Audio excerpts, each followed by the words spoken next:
everybody, good evening and welcome to Mark Goldbridge, That's Football. It's the big one, it's the second leg. The second leg's always better than the first leg because there will be a result at the end of it. And it's the second half of effectively a two-legged Champions League semi-final between Manchester City and PSG. Man City winning last week 2-1, which means they've got 2 away goals, which means that PSG have to score at least twice tonight to have any chance of going through.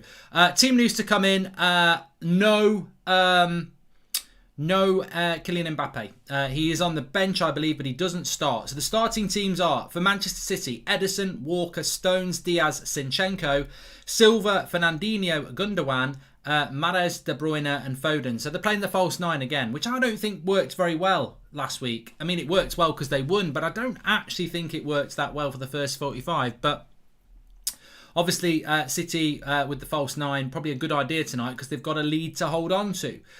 Which means, obviously, who's on the bench for them today? Mahrez starts. Sterling on the bench again. Not starting in Europe at the moment, is he? Bernardo Silva comes in because De Bruyne plays as the false 9. PSG, Navas, Florenzini, Marquinhos, Kimpembe, Diallo. Herrera starts with Paredes. Good to see Ander Herrera in there. That makes me want PSG to win even more. Di Maria, Verratti and Neymar with Icardi down the middle and Mbappe on the bench. Of course, that is the big news. He did have a knock, so that is probably why he's not quite starting. But look, I do think City are the favourites and I do think that City will win. But Ander Herrera on the pitch, PSG, I want them to win, of course I do. And look, I make no apologies to Man City fans. They wouldn't want United to win in this situation. It's because of the rivalry that we want you to lose. They're simple as that. It's as absolutely simple as that. So yeah. Is Diallo at left back? Yes. Sam JG, he is. And what was the score in the first leg, says Connor. It was 2-1 to Manchester City in Paris. So they've got 2 away goals, which means that a 1-0 win for PSG would send City through on the away goals rule. So PSG have got to score twice here. But look, that's difficult in itself because Man City are so good defensively this season. It's very hard to break them down. Do I think Man City were a bit fortunate last week? In some ways, I think they were. I think 1-1 was probably the right score, but it could have been worse. They went down to 10 men, didn't they, with Idris Gueye not available for this game. So it could have been worse, but Anders there, says Dustin. He says, let's go, Ander lad. Fellow EPL fans of other clubs, stop backing City all of a sudden, says Dershan. And Jack, you're getting right on my tits, so, take it as a warning. Come on, PSG, says biggest Man United fan. Love the content. Score prediction, says George. I think it might be 1-1, George. Yeah, I don't think they're going to score the goals that they need. I actually felt that PSG were the better team across the 90 minutes last week. I know people like Gary Lineker, who I haven't got a lot of time for him. He has dinners with Ed Woodward, but he called it one of the best away performances in Europe from an English side, and I'm like, I thought City played well second half, but come on, one of the goals at least was a goalkeeping error. So I think that a draw was a fair result, and extra time would be nice, Nicola. I do think City will win. I think we're looking at a City-Chelsea final, but we'll see. We've got watch-alongs tonight and tomorrow night for Chelsea versus Real Madrid, so looking forward to that. Certainly would love to see Man City bottle it, like Folding Mango says. And BTP says he was looking forward to a Chelsea-Fulham semi-final. Look, I've had half a bottle of red wine tonight. I didn't mean to, but Alvino did flow. So if you ask me something, you'll probably get an honest answer tonight because I'm not drunk. I've just had half a glass of red wine, half a bottle of red wine. I've had half a bottle of red wine. Honesty will be coming through. Did you see the Chelsea statement? Chelsea Football Club announces as from the 1st of July there will be supporter presence at the club's supporters meeting. Yeah, but they don't get any voting rights, Auntie. I mean, if Manchester United did that, I'd say, I'd say to Manchester United if they said we're going to put supporters on the board meeting, I'd go because there's no, they just basically get to sit there and go, oh right, okay. They don't get any voting rights. There is some white stuff on the Man City pitch. Paul Merson's not commentating. It's been snowing in Manchester. So, yeah, it is the 4th of May. And it has been snowing in Manchester. Or hailing or something like that. So, yes, it's that is the case. Chelsea news, absolute fast. I mean, look, I ain't got a problem with Chelsea, and in Chelsea's case, putting fans on the board, they won't be there for talking about sackings or staff meetings or players. It'll be about big decisions that they'll be there. But if you've got no voting rights, you may as well just be a spectator.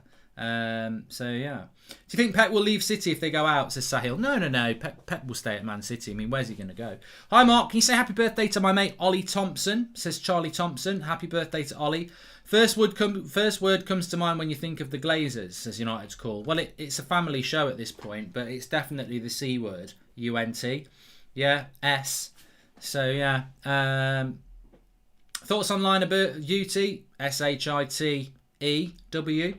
It's been snowing in Dublin, says Keith. And have you seen Alex Ferguson talking to the PSG team? Yeah, I think Sir Alex gets on well with the board. So with Pochettino. So he's probably just had a little bit of a chat with him. PSG play better in the cold, just like Bayern first leg, says Paul. Not nice. And I'm going to go 1-1 in this. Who is better, Neymar or Mbappe, says Hader. Well, I hope it's Neymar tonight. Hopefully it's Neymar tonight. Rest in peace, Alan McLaughlin, says David Salter. Hope you and your family are keeping well, Mark, says David. Thank you very much. Thank you very much, David. And I thought Fulham was playing today. Yeah, I didn't change the thumbnail because I was too busy drinking my wine. Mark, if you could choose one player from PSG and Man City, who would it be? PSG, it would be Neymar. And, well, would it be Neymar? I might take Mbappe because he's a bit younger. If I could have him for 10 years, I'd take Mbappe. If it was just for the now, I'd probably take Neymar. From Manchester City, right now, I think it would probably be either Rodri or Diaz, because I'd want somebody for the now. You know, thoughts on Jose's job in Roma, says Owen Smith. I think it's the right job for Jose. I really do. I'm ready for Thursday, Mark, says Brandon Williams. Good. I wonder if that was the real one. No, but I think Jose Mourinho in Serie A is a good idea. Yeah. Thanks for the super chats, by the way. I do think it's a good idea because the football is slower and it's more defensive. So that will suit Jose Mourinho. And as we've seen, Premier League players in Serie A tend to do quite well. Chris Smalling, Lukaku, Ashley Young. I mean, Eriksen's not done particularly well. So, you know, I think that I wouldn't be surprised. The only problem that Mourinho's got with Roma is that they're not AC Milan, Inter, Juventus, or Napoli. They've not been near the top. I can't remember Roma being near the top for a long time. So that's the challenge for him. But I do think his style of football will suit Roma. I wouldn't be surprised if he took Matic there. I wouldn't be surprised if he took Eric Dyer there. You know, someone like that. Ruben's going to keep Neymar and Mbappe in his pocket so that they are safe for League One, says Aman. Well, I don't think PSG are going to win League One, are they? From Panic to Paris says, I'm living in Paris, Mark. Apartment block was buzzing with when Marquinhos scored last week. Imagine if they go through. Come on, PSG.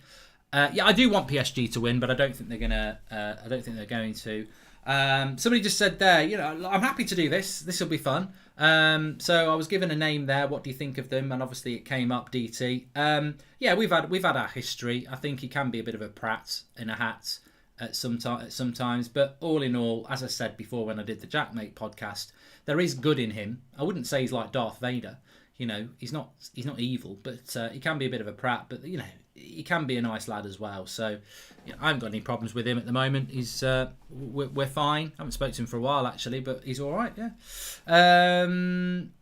Robbie is, you know, Robbie's as you see him. He's a nice guy. And yeah, I think he's. Yeah, I've got a lot of time for Robbie. I always remember with Robbie when I was very, very first starting out, it wasn't even the United stand. It was like called Soccer Box, and he came on. And I always remember that. And that's why I've always had his back when people say stuff about him and stuff, because he's been good to us. And, you know, I think he does a good job, Robbie, and he's a top guy. Ty, I've only met Ty a couple of times, Ekrama. And I like him. I think he's. I I remember doing a video with him, as I've said before, him and Claude, and rest in peace Claude, who was, in my experience, was just a nice guy as well. As I said, we were playing a game with United Stand FC, and we were going to be playing Arsenal AFTV, and he came down to watch us, and we didn't have any water, and it was a hot day, and he went and got us a load of water. He was always a nice guy. And we did a video outside the Emirates combined 11 with Ty, and I think it was me and Flex and Ty and Claude, and I don't think it ended up on camera, but it went on for bloody ages. He was convinced that the Invincibles are a better team than the 99 side. And even Claude was saying, no, they're not. But he's so Arsenal. He's obsessed with Arsenal, and I think that he's a character. And yeah, I've only got things to say about him. In relation to Troops, when I met him, on the times I met him, we always had a bit of a laugh. I'm quite surprised by this heel turn, but he is in America, so maybe he's gone for a little bit of the wrestling side of things. I got shown a clip of him saying, oh, when I was there with Goldbridge, he was hiding behind his phone. I don't think I was. I think you're talking about the 888 thing where you were on your phone all the time and me and DT were having a good laugh and we went and had dinner together and stuff. So, people tell lies because they want to be popular. At the end of the day, when I've met the guy, it's been all right. And all this Twitter stuff is just disappointing because I've never, never gets said to my face. Like, all this bullshit that people do. I've got their numbers. Some of these people who lie, I've got their numbers. I message them. They never message back. So, make your videos for your views. But the reality is, I think they're just like WWE wrestlers. They're not real. If you were Alex in the hotel with PSG, what would you think you would have said? What would you have told to them to shake? I think that I've never met Lee Judges, so I can't say anything about him. I'd like to play football against him. We're probably not that different in the same age. I think we might have to do a bit of a five-a-side tournament with Thog Dad and me and him. But besides Keane, which player would you want now? Says Gabriel Noel. Roy Keane. If I couldn't take Roy Keane, I'd like David Beckham because he was a leader as well. Craig from Anfield Agenda, top guy as well. And have I met Neymar Jr. face to face? Yeah, we often play chess together. And like on Netflix, you can watch a series and you can have a little live chat at the side. Me and Neymar do that all the time. We absolutely love Schitt's Creek. We just sit laughing and going LOL all night. I don't know Neymar. That was a bit of a joke. But yeah, Sir Alex Ferguson in relation to PSG. I think that, probably just a meet up with Pochettino because they get on quite well. And probably just talk. Yeah, I'm sure there was tactical chats going on there. Look, the reality is, I do YouTube, and some other people do YouTube. But history and life is full of people that they get a sniff of fame and they turn into a bit of a CUNT. I feel sorry for them in a way. A lot of footballers are like that. They live in this bubble where people are like, oh, you're amazing. And some people are very good at dealing with that, Wham Matter.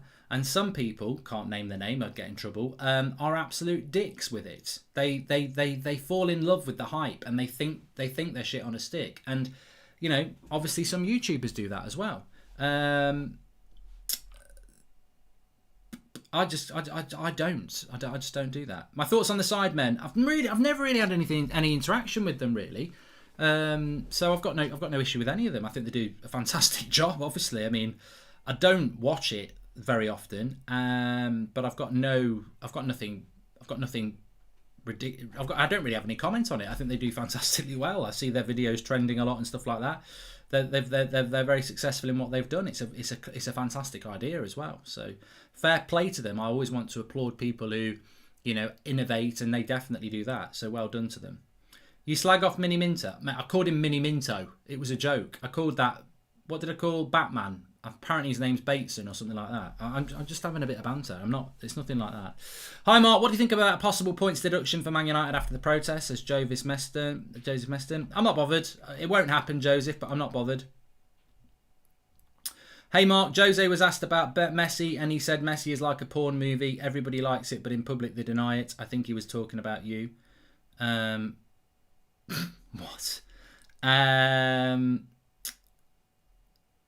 I'll do collabs with people like that.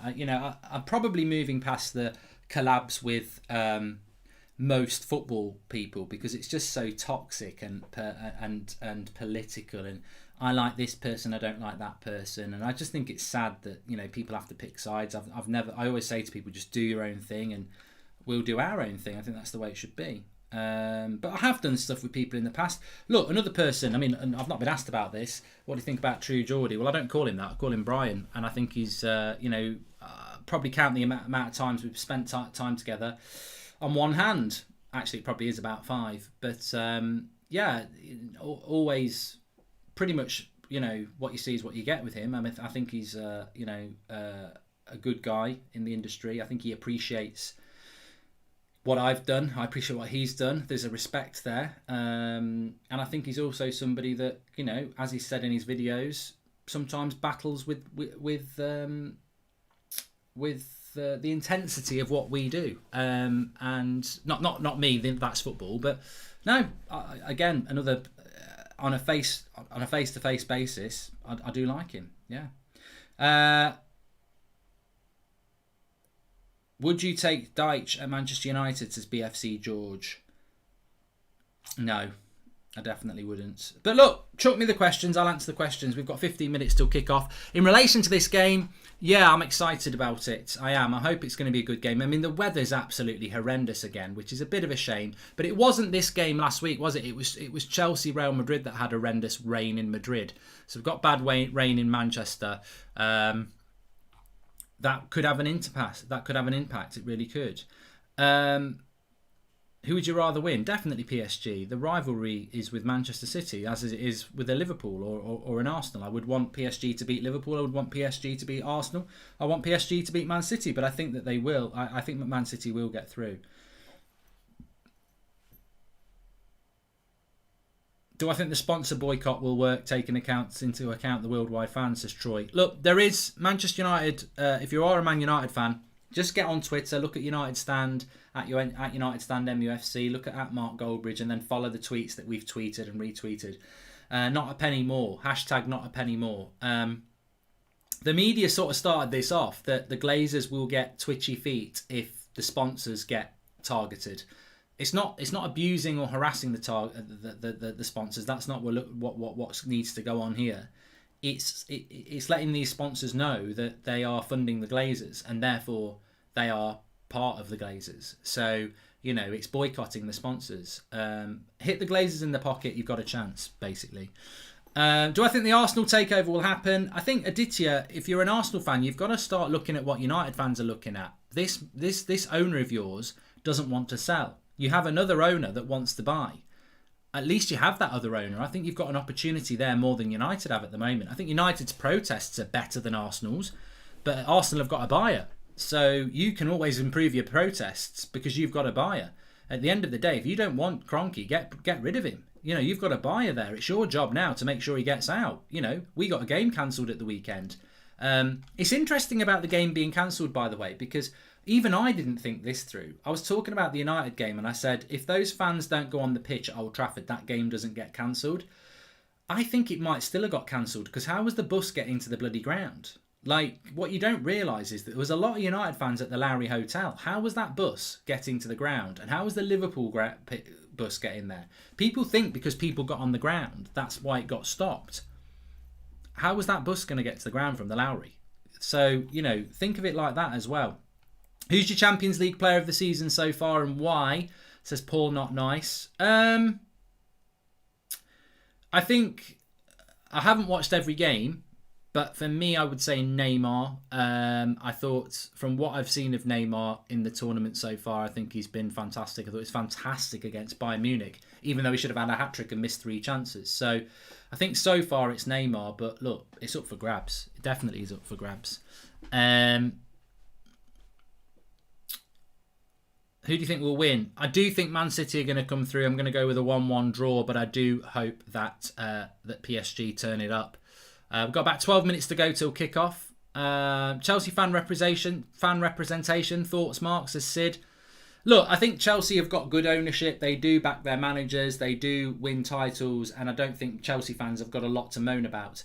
I think you do need to moan about the Super League because that was a bad move. Having said that, there's not a lot of Chelsea fans that really want to protest anyway. So I think it's a preemptive move from Chelsea to say, look, we'd like to have 3 fans on the board meetings. There's no voting rights.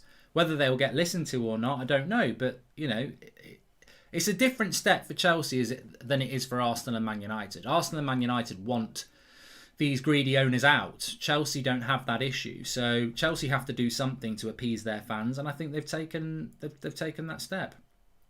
Guy says, how are you feeling today? I'm feeling open and honest. So as I said, chuck me some of these questions. I quite liked going through people's names and telling you what I think. It's quite therapeutic. How do we deal with guilt?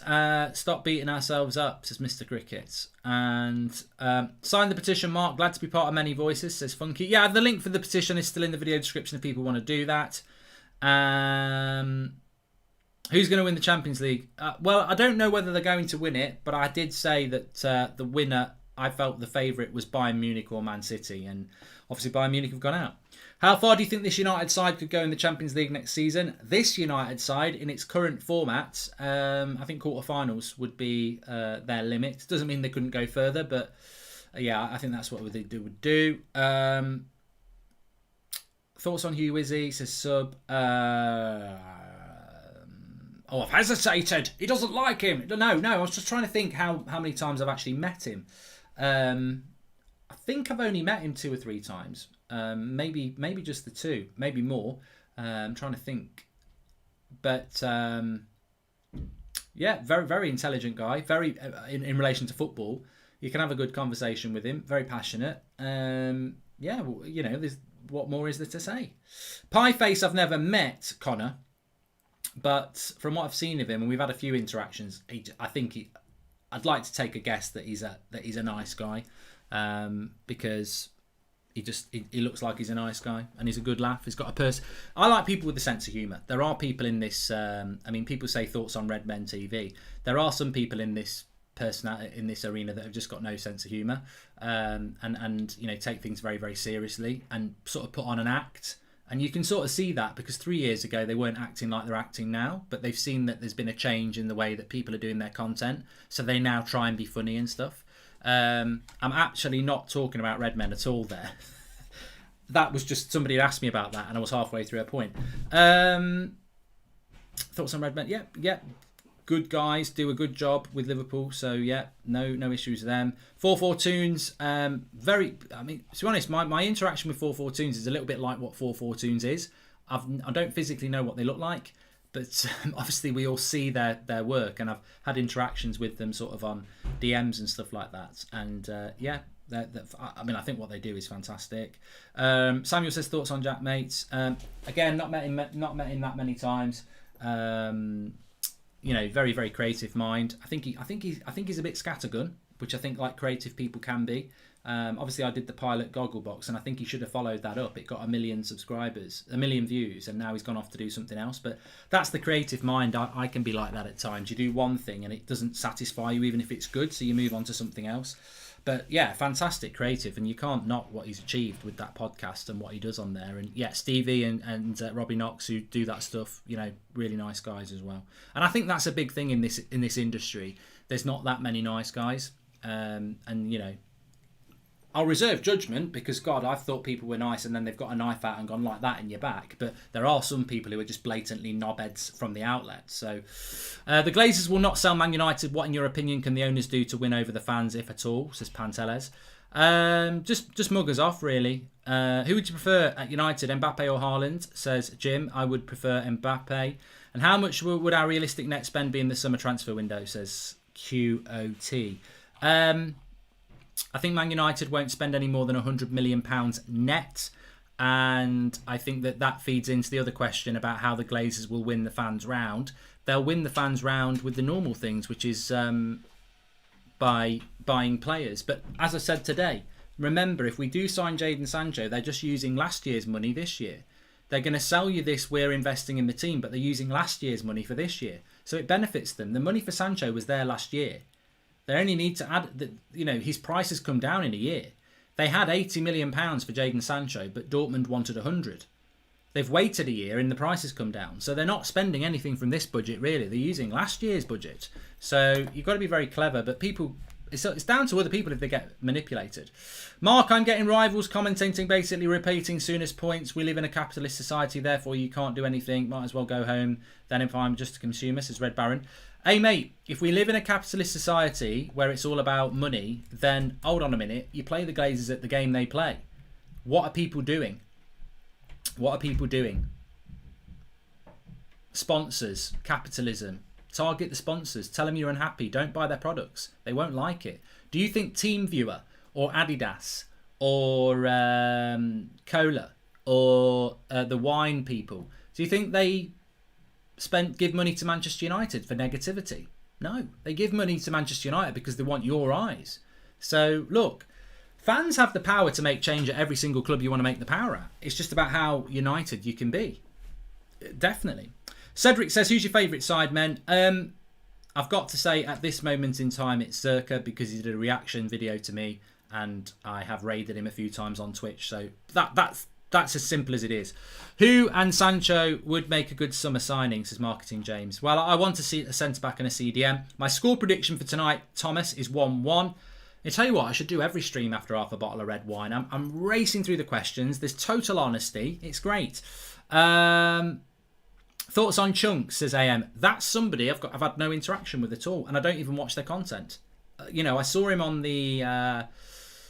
like some people will watch Goldbridge and then they might watch a bit of AFTV and a bit of Sidemen, and they might listen to the Jackmate podcast, and you take in quite a lot of things. Chunks' content is something I've just never really come across. I saw him on the Soccer Aid thing, which was good, and comes across as a laugh and a down to earth sort of guy, which I think is always too positive straight away.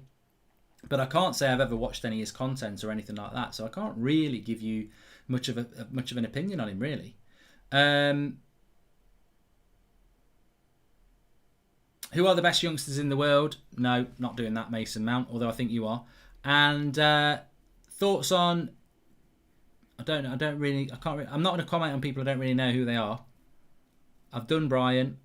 I don't watch Saturday Social, Jason, no. I don't watch a lot of mainstream stuff. So, yeah.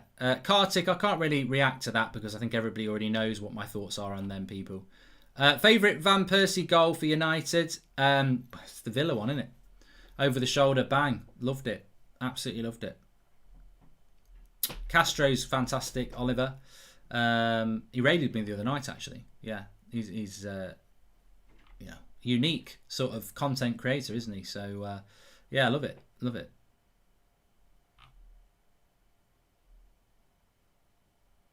If you buy a shirt, your glazes in. If you don't buy a shirt, your glazes out. Stop nicking my lines, Ezra. It's true though. So there's a bit of white stuff on the pitch. Nothing sinister. It's been hailing or snowing a little bit. The players are about to come out here. We're getting excited for this. But that's probably been one of the best half an hours I've had in a while. Pre-match. Please subscribe, by the way, bottom right hand corner, and smash a like. That's a good one. Oscar says, what do you think of Spencer FC? I've only met him, I think I've only actually physically met him once. It was at Old Trafford. We played on the same team. I'm very impressed. Very impressed. Good player, and almost as good as me. But no. On a serious, we played well. We had a good team, and again, somebody that you can't knock because what he's done and created is amazing. So, and look, lots of people are trying to copy hashtag now, aren't they? Everyone's, I very nearly went into that world. I've got to say, I very nearly went into the whole United Stand FC thing, and very quickly just dropped it and was like, no, I don't want to do this. I think there's a lot of people now who look at me with, and look, DT's one, he's done it. Look at me with my own team, but it was. I think it's a lot of hard work, and I think it's I do, but I think the way Spencer's done it is the way to do it, and I think everything else is just going to be a pale imitation, really. And what I mean by that is, I just don't think it's going to be strong. I don't. But look, if they enjoy it, you can't knock it. The way I wanted to do it is I wanted teams that had YouTubers on it. A bit like the EE Cup, which was also Spencer. I like that. If I want to watch football, I'll go and watch Solihull Moors lower league. If I want to watch top football, I watch the Premier League. I want to watch YouTubers playing against each other. So, I'm getting on a bit now, but I do want to sort of get like a 5-a-side team and start taking on other people, because I think 11-a-side's always difficult anyway because of fitness levels, etc. I think a 5-a-side tournament of YouTubers would be fantastic because you could have squads of about 10 roll on, roll off. A bit like the Soccer 6 tournaments they used to have in the late 80s. I think that is the vision I have, and I'd love to do that. And I think you could take it to arenas and people would love it. You'd get all the little banter and the little, tackles and stuff. And I think something a little bit different within the sport that we love. Chunks created celebrations for Mount and Maddison. If you were to create a celebration for United player, what would it be like? Says, quote up. Look, it might be controversial, but mine would be like a bit of a Cowboys thing. You've got your holster, you take your guns out, you go, pow, pow, pow, pow, put them back, and you do a little bit like that. Cheesy or not, I like it. There is a difference between being a consumer buying a pair of trainers to a fan who follows a football club, though. Maybe in this day I'm wrong, says Red Baron. What do you think about Lawrence McKenna, says Karim. Who is that? Who is it? Is that... I know Paul McKenna. He used to do...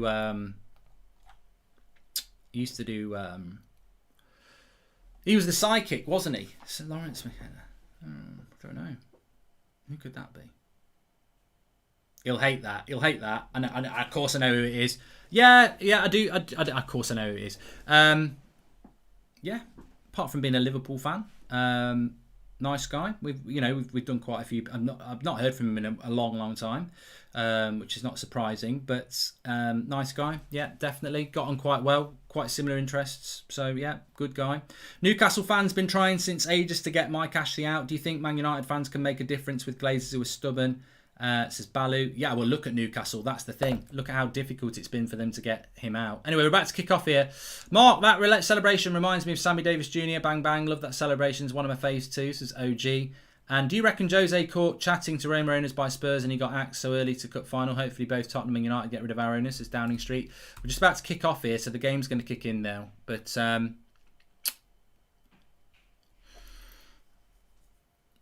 yeah, Newcastle owners is a good point. I think Arsenal might want to take notice of that. These owners have got so much power of your club. They don't actually have to sell no matter how angry you get. Look at Mike Ashley. So, you've got to be very clever. You can't just protest. You've got to put pressure on the clubs in more ways than one.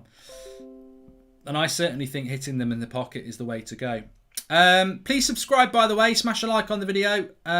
We've got the timer on the screen for you, which is slightly in the wrong position there. Let me just move that.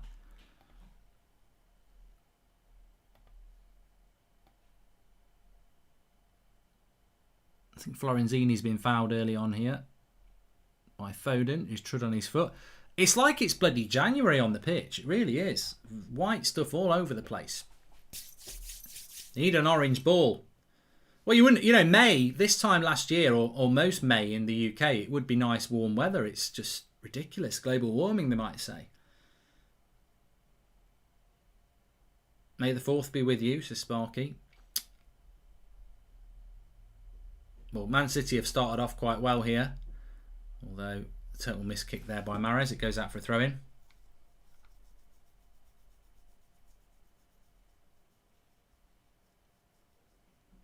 David, I can't answer that because everybody knows what I think, so why create controversy? Favourite Irish player of all time that never played for United, says Heartless One. Yeah, that's difficult because my 3 favourites all played for that. Yeah, Plymouth, I'm not going to answer it because everyone already knows what I think, so, I'm not going to start creating controversy. City purposely messing with the pitch, says Futo.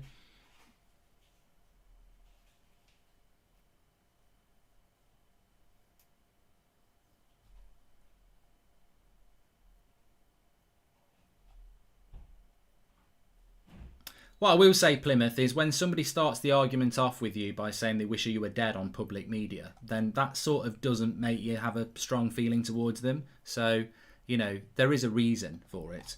It's not just about a difference of opinion. Hi, Mark. Ashley sold the club, just waiting for an arbitration to end, says Kieran Gibson. And I can't think of an Irish player that's not played for Man United that I actually like. I'm too old. I'm too young for Liam Brady. I'm not his type. No, but I mean, I don't remember him. I do remember Ronnie Whelan, but he played for Liverpool. Welcome to the Members Club, RJ.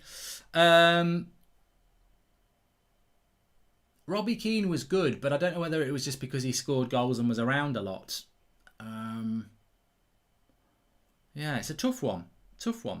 All English European finals, no matter what little rat Perez wanted us all in the Super League, says Sean Negative Turner. I do think it might be that, you know. Didier Drogba didn't play for Ireland, mate.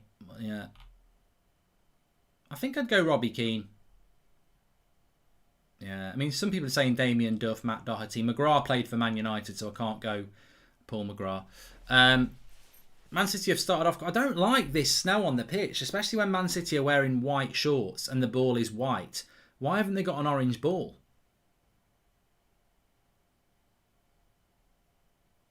It's ridiculous they aren't playing... I'm going to tweet that.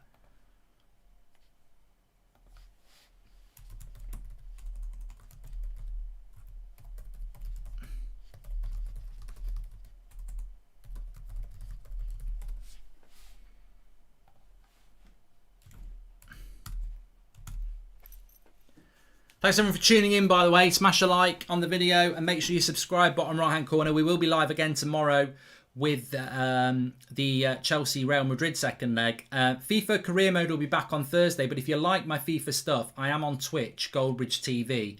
I did a draft this afternoon, which was a good laugh. Then I'll be doing another one tomorrow at about 3:45. So you're welcome to join me for that. But the career mode will be back on Thursday because obviously I don't do career mode if there's a watch along on. They should have got the... are you a conservative, says Richard? Well, look, I wouldn't expose my politics anyway because I don't think you should do that. But what I would say is that I'm not adamantly any party. In my life, I've voted for definitely 2 different ones. I may have voted for 3. So that sort of tells you, because you're a prat if you don't vote for any... If you vote out of those 3, unless you're a Green Party person. Mark, do you play golf? If so, what's your handicap? Nope, don't play golf, Sean. Too time consuming to become good at, and then too time consuming to play. But at the moment, both teams are just feeling each other out. Bit of foreplay. I don't know what that was. It was a lovely ball actually out wide here. Here's Neymar. Shot comes in. Verratti wins the second ball. Into Herrera. They'll be up for it, PSG. Here's Neymar.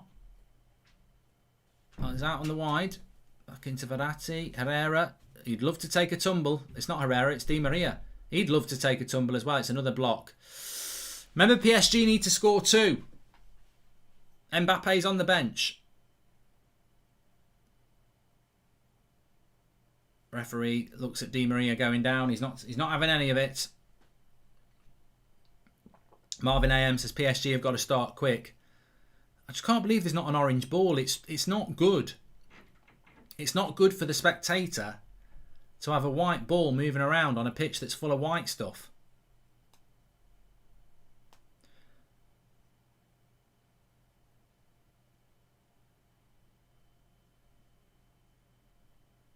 That's going to hold up. Well done, Verratti. He's won it off there. Oh. It's a good start by PSG. Oh, they want a handball. He's giving a handball. He's giving a handball. Penalty. Zinchenko saying bullshit. Bullshit. It's hit my shoulder. Well, he'll go to VAR, mate. It's going to go to VAR. He's saying bullshit. Bullshit. I don't know what accent he's got. Well, I don't know. I think he might get away with it. No, it's not a penalty.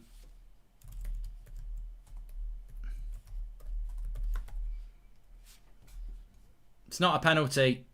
Don't react. It's not a penalty. It definitely hits him on the shoulder. That's not a pen.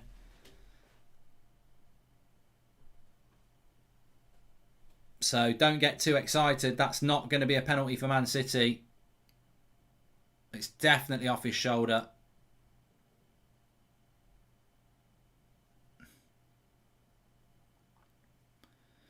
That's what VAR's for. You can't moan about that. You can't moan about that, really, can you? So, I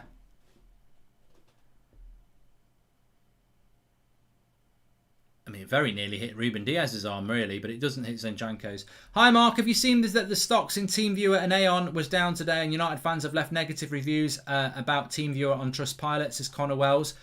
Look, This is what United fans globally wanted to get involved in. They were like, how do we get involved when we can't go to protests? Well, now you know. Now you know. There's plenty of stuff out there. There's plenty of sponsors. You don't need to abuse them. I'm not going to condone that. I'm not going to say to harass them, but you can let them know that you don't agree with them funding the Glazers, because they're not putting money into the club. They're putting money into the Glazers' pocket. Shocking decision, Mark, says Harvey. Well, I don't know which way you mean, Harvey, because it wasn't a penalty. Why would he give it if he didn't see it, says Magnus? Well, that's a very good point by the ref. I don't know why he gave it, because it wasn't a penalty. Shane says his favourite Irish player not to play for United was Ray Houghton. His goal against England in '88 makes him a legend. Yeah, I mean, some Liverpool fan just said there. Thomas says, I'm a Liverpool fan, but that was never a penalty. Look, I'm a United fan, and it was never a penalty. What if the Glazers buy Sancho and then rename the Old Trafford as Team Viewer Stadium? Says Baloo Singh. They'd love to do that. They'd love to rename it, really, to be honest with you. So 9 minutes gone here already. Still 0-0. PSG have started off quite well. They have to. Mark, I've read some stuff about Glazers ain't fussed about the protest. Do you think there's any way we could put pressure on Adidas? Says Sean Negative Turner. I think the only way to hurt the Glazers is by hurting them in the pocket. So, you've got to go after, not buying kits, not buying merchandise, letting sponsors know that you're not happy.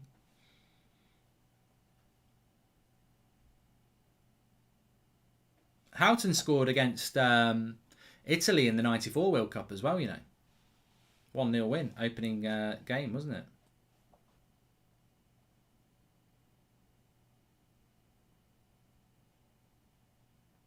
Do you know Manchester United could get points deducted because the protesters? No, I don't care.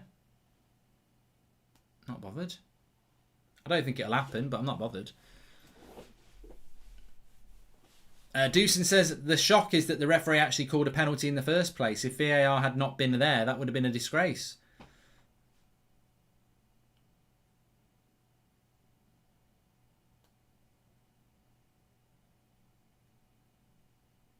Here's City. Nice ball. De Bruyne. This should be a goal. Good block. Good block.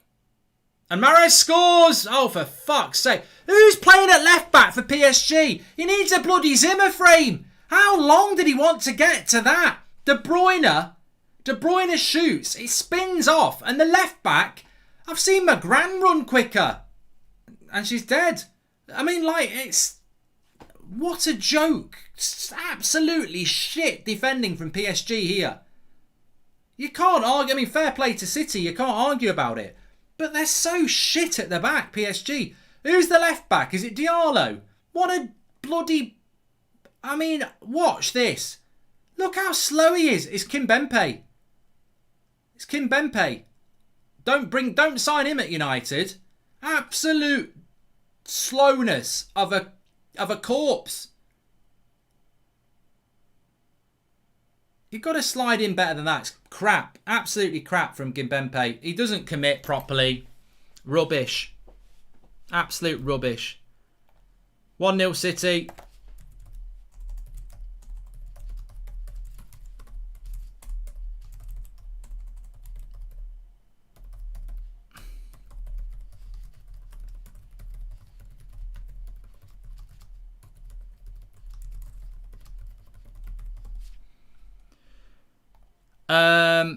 Well, that makes it very, very difficult for PSG to get back in. They need to score.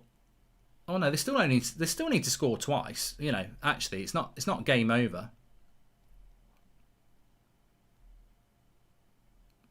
It's not. I thought it was game over. I thought they need to score 3 times. It doesn't actually make a massive amount of difference. They still need to score twice. PSG need 2 goals.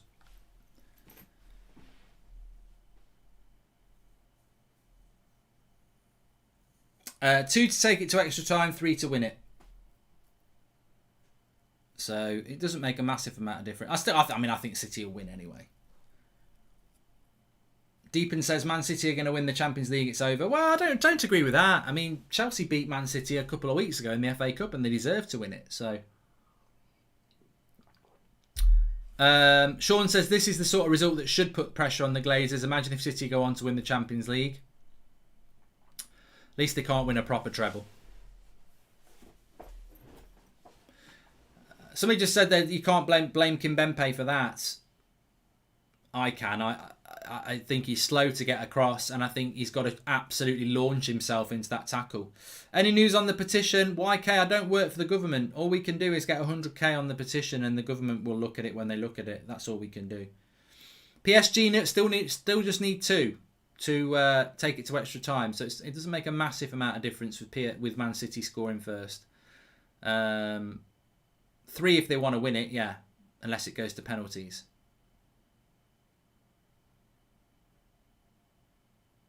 Here's Di Maria, knocks it out wide. Cross comes in, crap cross.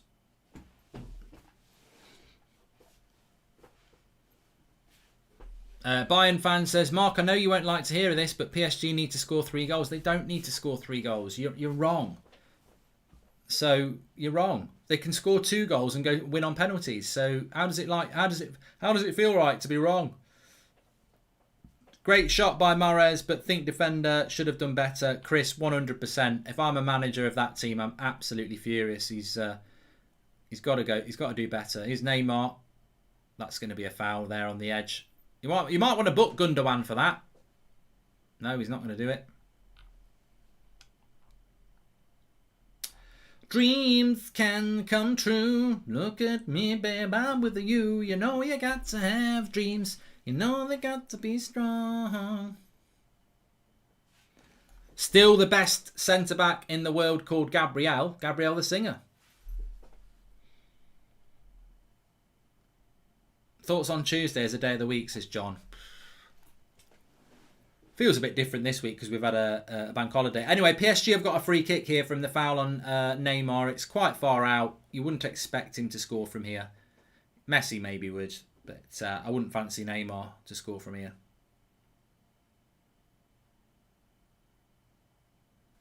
Thoughts on the movement there is... I don't know what it is, AH, so I don't really want to say what it is.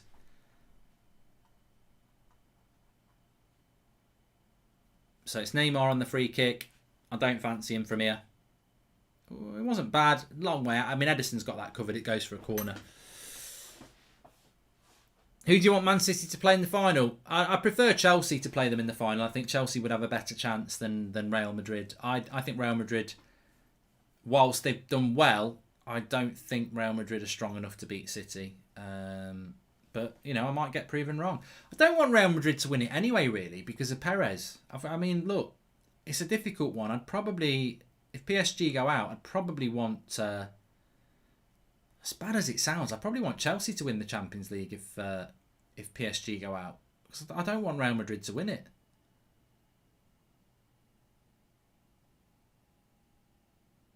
Cross comes in. PSG have only got themselves to blame. Onto the bar from Marquinhos. It was a very hard chance. He leapt like a salmon and he heads it onto the top of the bar. There is I've got to say though, I know we're only at the start of the second leg, but I think across the game so far, I think already PSG will feel a little bit like they've, it's not quite gone their way. Like Kimpembe should have defended better.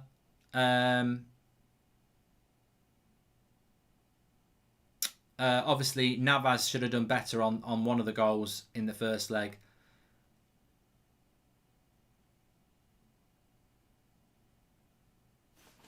And City have been very, very clinical.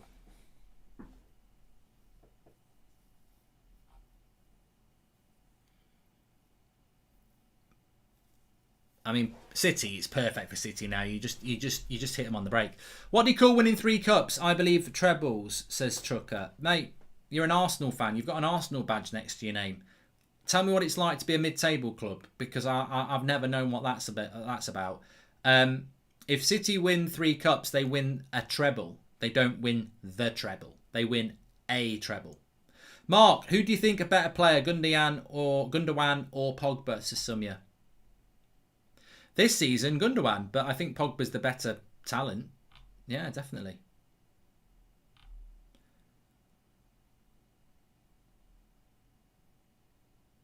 What's wrong with Foden here? He's getting into a bit of trouble. Bit of a Tate-a-Tate here. Under Herrera on Foden. Again, it didn't look like much of a handball, to be honest with you, but it's been given.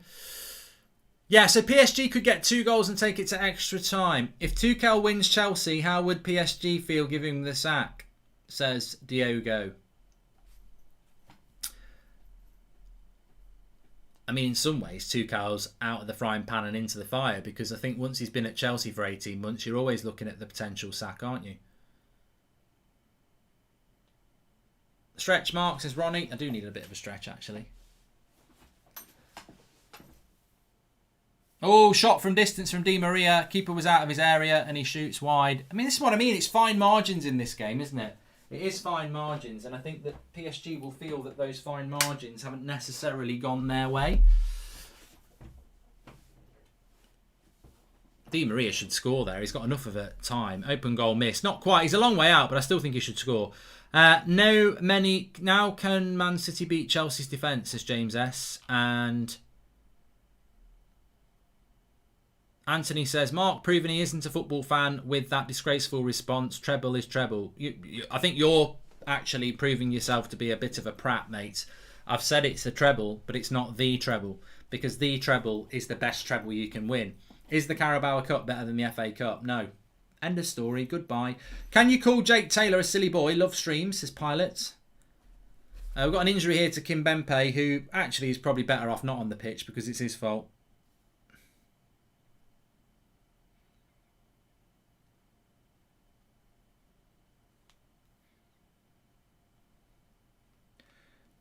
He's still down injured at the moment. Please subscribe, by the way. We're trying to get up to 391,000. You're very welcome on That's Football. Everybody is welcome on here. It's not football club specific, so you can get involved in the chat. We will be doing Chelsea versus Real Madrid tomorrow night as well. Lorenzo, it's not sour grapes. It's an adamant statement of fact that if Manchester City win the Champions League, the League and the Carabao Cup, it's a treble.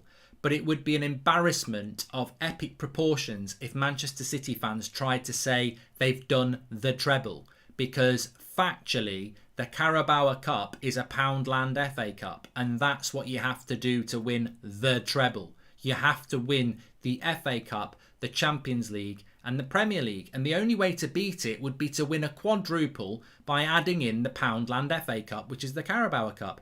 They can't win the FA Cup, so they can't win the treble. Any credible Man City fan knows this. So, as an Arsenal fan, is that what your life has become now? You have to attach yourself to other clubs to try and win points because you can't win enough points to get out of mid-table. Mark, thoughts on Chris Jericho? I don't really watch it anymore, to be honest with you. Trucker, you're struggling to thanks for the super chat, Trucker, but I can't really read out sentences that don't actually make any English grammatical sense. How do you think Watford and Norwich will do in the Prem next year, and who else do you think will be promoted? Says Thin Seller. I don't know who's going to get promoted because I don't take any notice of the Championship. But Norwich and Watford next season came up straight back down. Could be a yo-yo club. I suppose their ambition would be to just finish one place above. Been watching a lot of stuff about Duncan Edwards. It's so sad that he had to die so soon, and my biggest wish to watch them play all in their primes, says Elaine. Lovely comment, Elaine. And Herrera's getting riled up.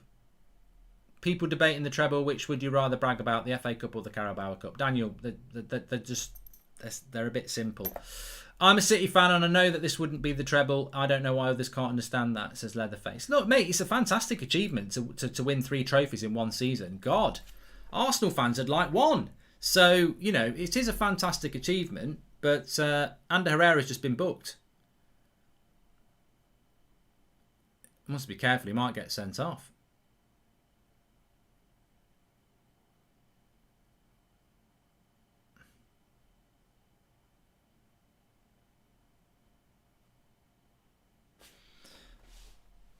He'll get sent off, Herrera. He'll get. He's a danger when he's on yellow cards. When are you next live? I'm live now, mate.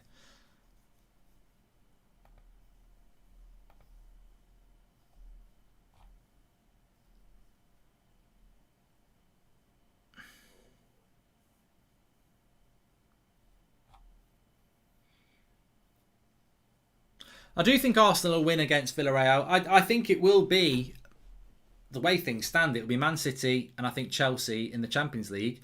And I do think it will be Man United and Arsenal in the final of the Europa League. I think that away goal that Arsenal got in Spain will be decisive at some point.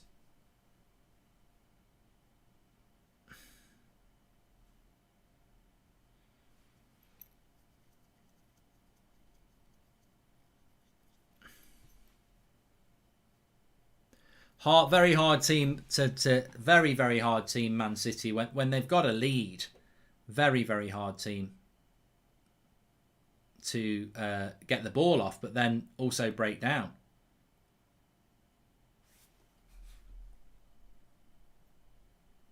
I think Jose will do well in Roma. I have spoke about it before, but I think he'll do well.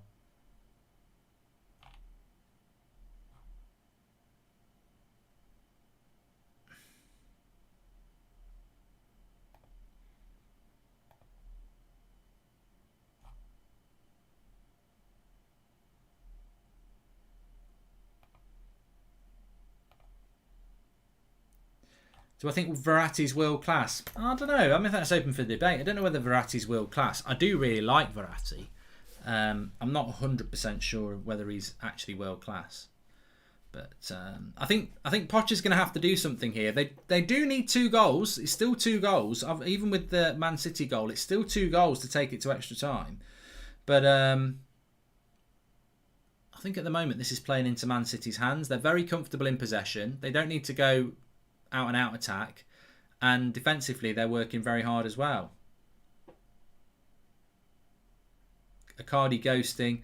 I just wonder, Pedge, how long it will be before he actually brings on Mbappe. How fit is Mbappe? Because you'd definitely start him in a game like this. Of course you would. So how long before he brings him on?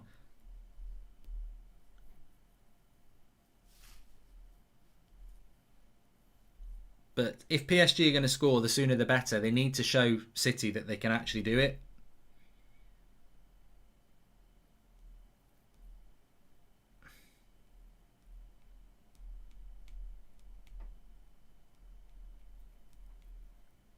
City having all the ball at the moment.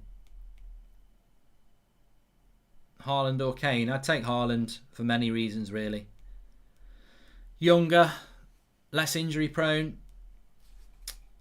If you look at Kane at that age against Haaland, Haaland is better as well. So there's growth in Haaland as well. Would you give up your current life to go back 20 years with 20 million euros, says Sam? No. No, it's nothing about anything to do with what I do on YouTube. 20 years ago, you'd have to give up everything from the last 20 years in your personal life as well. I wouldn't want to do that. Good question, though.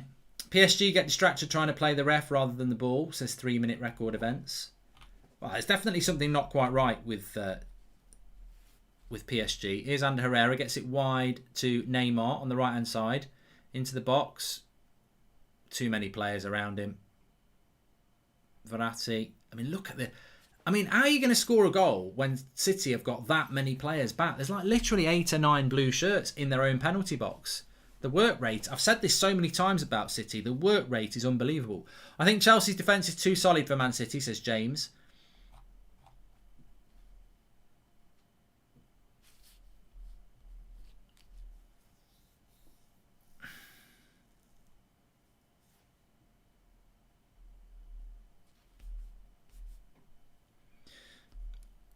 So at 25 minutes, just over 25 minutes, it remains 1-0 to Manchester City, which makes it 3-1 on aggregate, which means, well, PSG always had to score 2 goals. They've got to score 2 goals to take it to extra time at the moment. Bring Mbappe in, says Punish.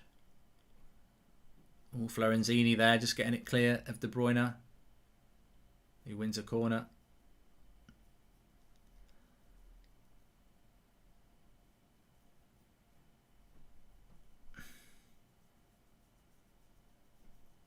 Yudish says, how far do you think Manchester United are away from winning a Premier League title under the Glazers?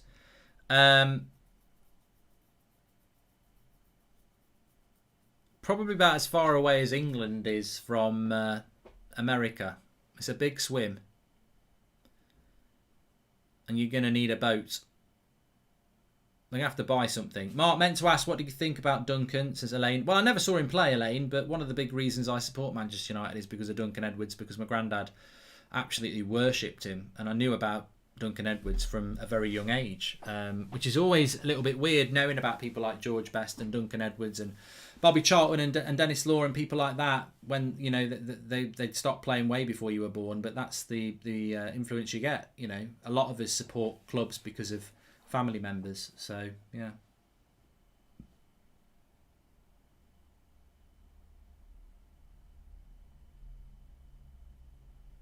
Foden is class. Barrymore. He's a fantastic player.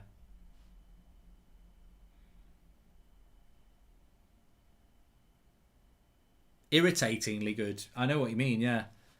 The confidence, the way he drills the ball around. I mean, if he was Italian or French, people would be playing in this league. I can't read the name, but it says, have you played a lot of football in your early years, or do you mainly enjoy to just watch? I played a lot of football. I can't read the name. I can't even read the second name, so thanks for the super chat.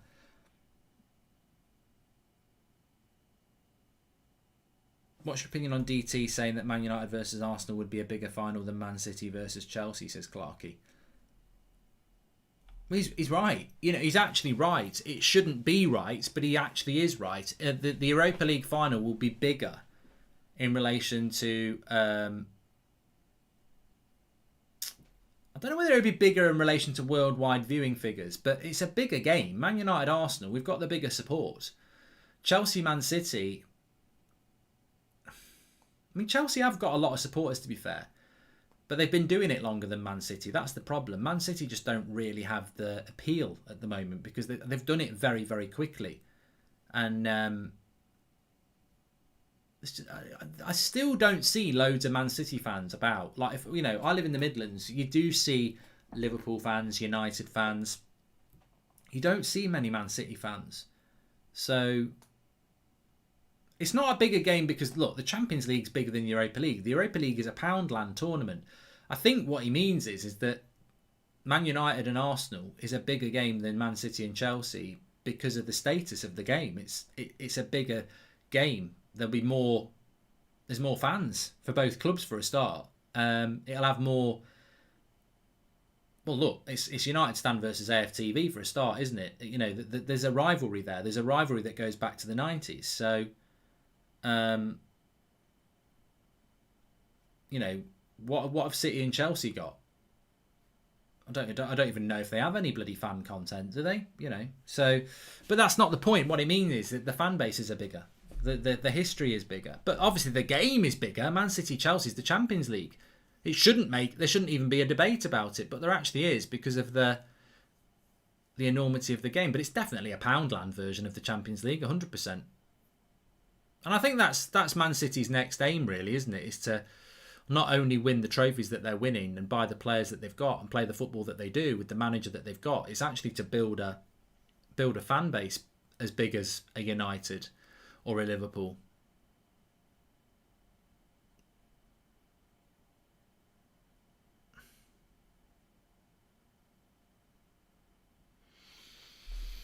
They need a goal, PSG. They need a goal, and Man City, as ever, playing as ever, tight at the back, hard to break down.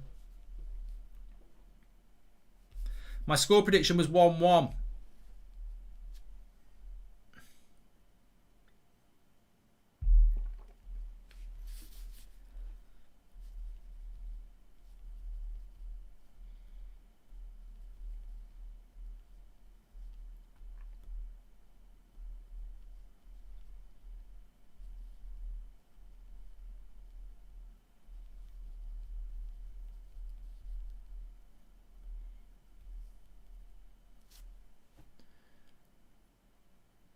Look at how many players Man City have got in the box here. PSG are on the edge of the box, but how do you create a chance when there's 3, 7, there's 10 players from PSG? They're all the City players are on the edge of the box. How do you score against a team like that?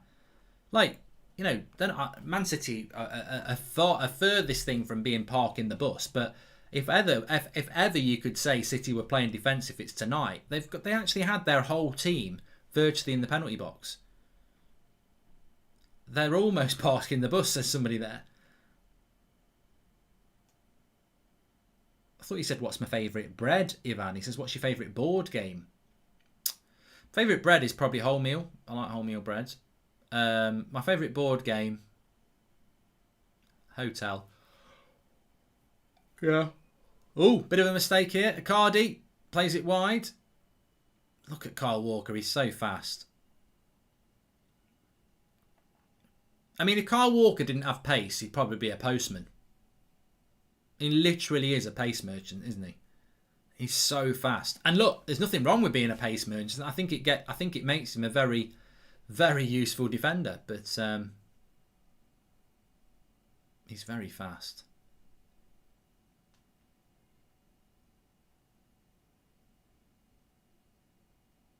Di Maria. It's the perfect game for Man City now. They've just got everybody behind the ball. They're giving the ball to PSG. Keep up the good work, says Lars. Thanks very much, pal. Thanks for joining in. What's your favourite chocolate? I do quite like a chocolate orange now. You know, the one that you get it and it's like an orange and you bang it and it's got little segments in it. I do like that. Your palate changes as you get older. I never used to like chocolate orange much, and I really do like it now. I didn't used to like dark chocolate much, but I do like it now.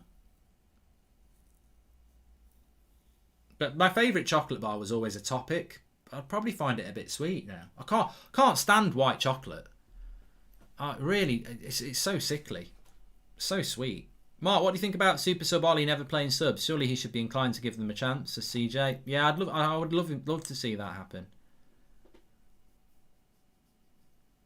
City are not quite parking the bus, but they're definitely parking the push bike, says Sam. Yeah, it doesn't feel right to say that City are parking the bus because... But effectively, if that was Mourinho doing it, you'd say it's parking the bus. But they've got every right to park the bus. They've scored 3 goals across the tie. Under Herrera with the shot, just over the bar. Where was you when the Aguero goal was scored, says Logan. I've told this story so many times. I was watching it on the TV. I'd said to myself, I'm not going to watch it today because Man City are going to beat QPR. And then, obviously, they sucked us in. And then spat us out with that moment. It was the perfect way to win it if you were City, because many United fans really believed in the end that we were going to win the league, and then they just did it. Whereas I think most United fans were like, I'm not watching that, City are going to win the league. And then we got drawn into the trap. It was not very nice. Not a very nice trap at all.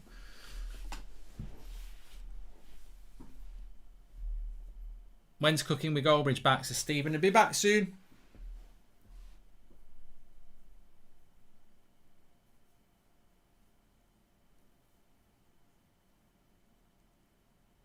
Ryan, I'm going to have a stretch, yes. So we've got about 10 minutes to go to half time here. I mean, from a spectacle point of view, he didn't want City to score first, really, but they have. Having said that, if PSG score 2 goals, then they will take it to extra time. How's City parking the bus when they've got more possession, says the Ghost Knows Boxing. Well, actually, you know what? There is actually no definition of parking the bus, mate. So how can you say how is City parking the bus when they've got more possession? I think people are saying that when PSG get the ball, Man City are getting everybody behind the ball on the edge of the box, which I think if Mourinho was doing it would be deemed as parking the bus. But they are 3-1 up in the tie. I don't have any issue with City getting everyone behind the ball and hitting PSG on the break when they're 3-1 up and about to get into their first ever Champions League final. It's not like it's 0-0 and they're parking the bus.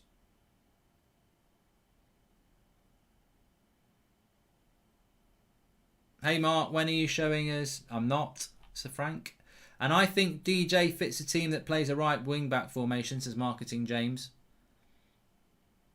I mean, in fairness, they haven't really... Will you bring the chart show back next season, says Michael?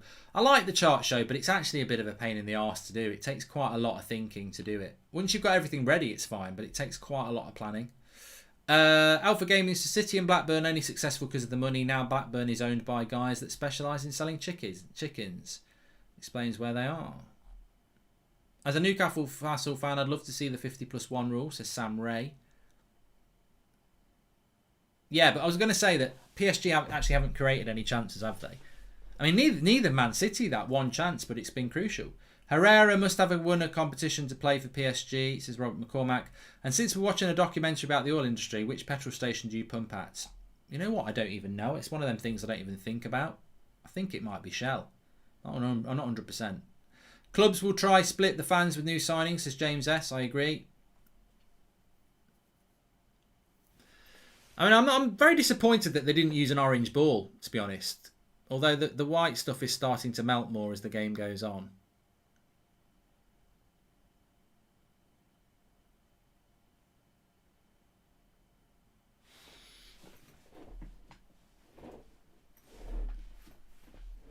God, people are actually debating about petrol now. BP is a good one. Tesco is all right. What do you think about Marquinhos? Pretty class, says Julian. Yeah, he's a good player. I think he's only about... Is Marquinhos like still only in his mid-20s as well? Feels like he's been around for ages. Thanks, Casey.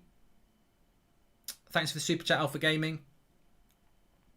Do you like Bruce Willis, says Pavan? I think he's looking a bit weird now he gets older. Right, break for Man City here. De Bruyne brings it away. Lovely ball. Bernardo Silva. They've got runners. It's Foden. Mahrez. Oh, that's a poor pass by Mahrez. Oh, Neymar loses it in a silly position. Kimpembe. Oh, tell you what. He's 26, Marquinhos. Wow. That's mad. That is mad. He's not 28. I saw it the other day. He's definitely mid-20s. He's Di Maria. He's on his own. Oh, they're a bit shit, PSG. In the final third, they're a little bit shit. 5 minutes to go to half-time. Budger says Man City's through. Well, they're not through because if PSG could score, if it stays 1-0, if PSG score with 10 minutes to go, it's still nervy for extra time.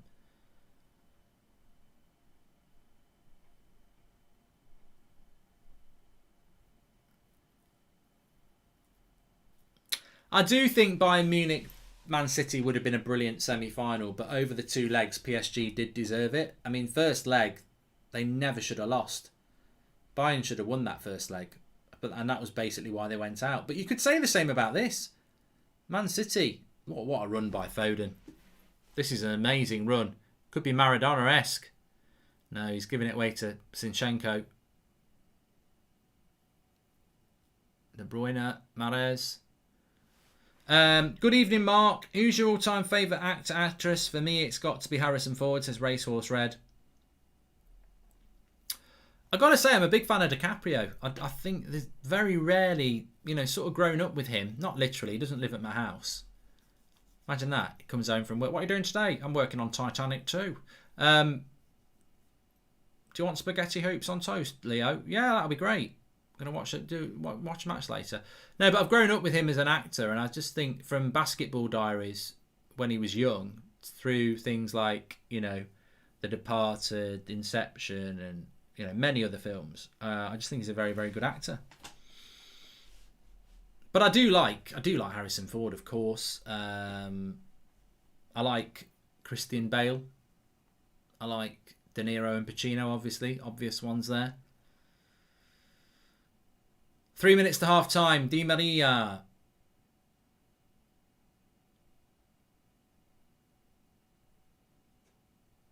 I can tell you who I do like, and he's not even in many films. Eric Bana.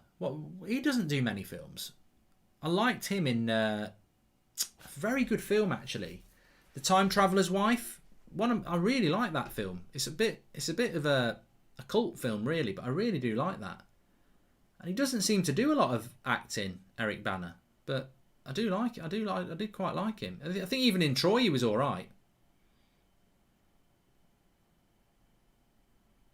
Is Verratti. Neymar is in the box. Too many players around him there. Herrera, and that goes for a corner.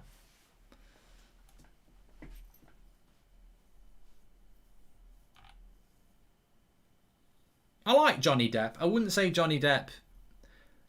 I think he's a good actor. I wouldn't put him down as one of my favourites. Matt Damon's not bad, you know, because I do like... I never used to like Matt Damon, and then he sort of grew on me a little bit as well. Edward Norton's good, doesn't do a lot of films as well. Tom Hardy's good as well. Corner comes in. Kyle Walker heads it away, and they've got a bit of a break on here. Bernardo Silva. City love to break from a corner. And they... Oh, he's got... Can he hit De Bruyne? No. No.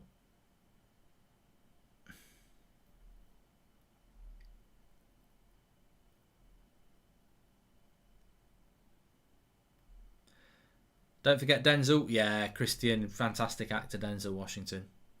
He doesn't do many bad films either. Here's Neymar. They could do with a goal before half-time. It's not game over if they don't. But, oh, this has opened up a bit for Di Maria. What's he doing? They just seem to be a bit like... You know when you're playing someone against FIFA on FIFA and they're really good at getting up to the penalty box, and then they get to the penalty box and it's like they've had a nosebleed. They don't know what to do. I think PSG have been very good at getting to the edge of Man City's box, and then they just don't seem to know what they're doing.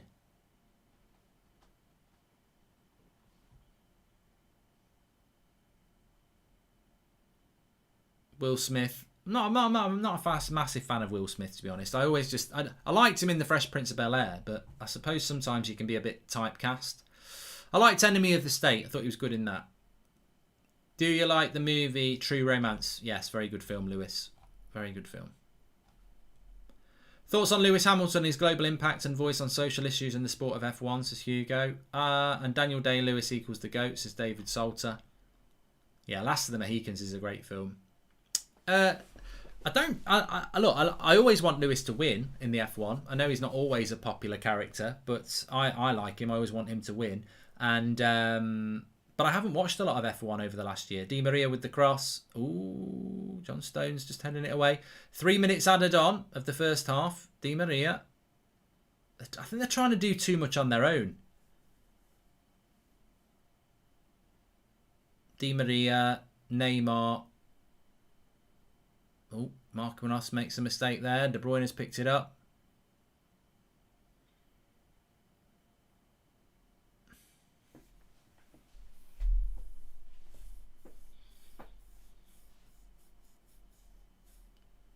I haven't seen Chopper with Eric Bana. No, Matthew Cooper. I think Joaquin Phoenix is also a credible actor. Doesn't do many films, but always seems to do very weird characters and nails them, says Racehorse Red. Yeah, it's weird, like Edward Norton, Joaquin Phoenix, Eric Bana. I'm sure you can think of a few more. They don't do loads of films. I don't know why that is. Maybe they just don't want to. Patrick Swayze, before rest in peace, he didn't seem to do that many films either. It's simple. City has better defence than Bayern, says Rudy. City's defence this season has been a massive part of their success. Mahrez nearly scoring again there. Oh, that nearly went in as well from Bernardo Silva.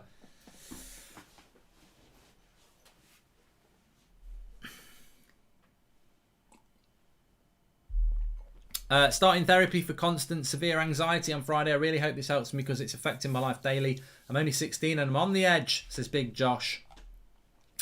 Well, therapy's a good thing. I mean, anxiety is a horrible thing. I've had it myself, and on a serious note, it is a very, very hard thing. I've mentioned this in the past. I do get it sometimes, and it's hard. I think breathing techniques are good. I think that relaxation techniques are good. You need to. What I try and do is find something that I like and think about it. And it's hard. It's hard to say this. I mean, there's the hint, but it might be something. Look, let's be honest. It could be playing. You might think about scoring a goal for Manchester United. You might think of scoring a goal in another way with somebody you really like. But it'll take away the anxiety to think things like that. Tommy from The Room is the best actor ever. There is no competition, says Red Baron. Tommy Wiseau. And that should just about be half time now.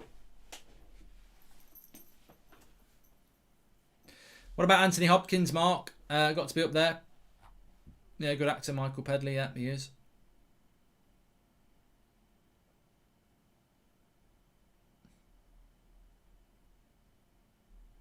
I love the the Batman trilogy. Actually, Elvin. He says the best movie is Batman: The Dark Knight with Heath. So it's 1-0 to Man City at half time, and I've got to say I think PSG's only chance of getting back into this game is to score 2 goals and take it to extra time. And look, Man City's goal is somewhat irrelevant. I don't think PSG look like they're going to score 2 goals. I predicted 1-1 as the score. I wouldn't be surprised if I'm right on that. They just don't look like they've got enough. Like many teams, the strong part of Man City's game this season is their defensive display. Every time PSG get the ball, they're getting loads and loads of people behind the ball. And that's the big problem. They just don't look like they can break down Manchester City. And to score twice against them in 45 minutes is going to be hard. Let me just pull this out. So yeah, we can play a bit of either or in the live comments. Get your questions in. And I'll just put this tweet out as well.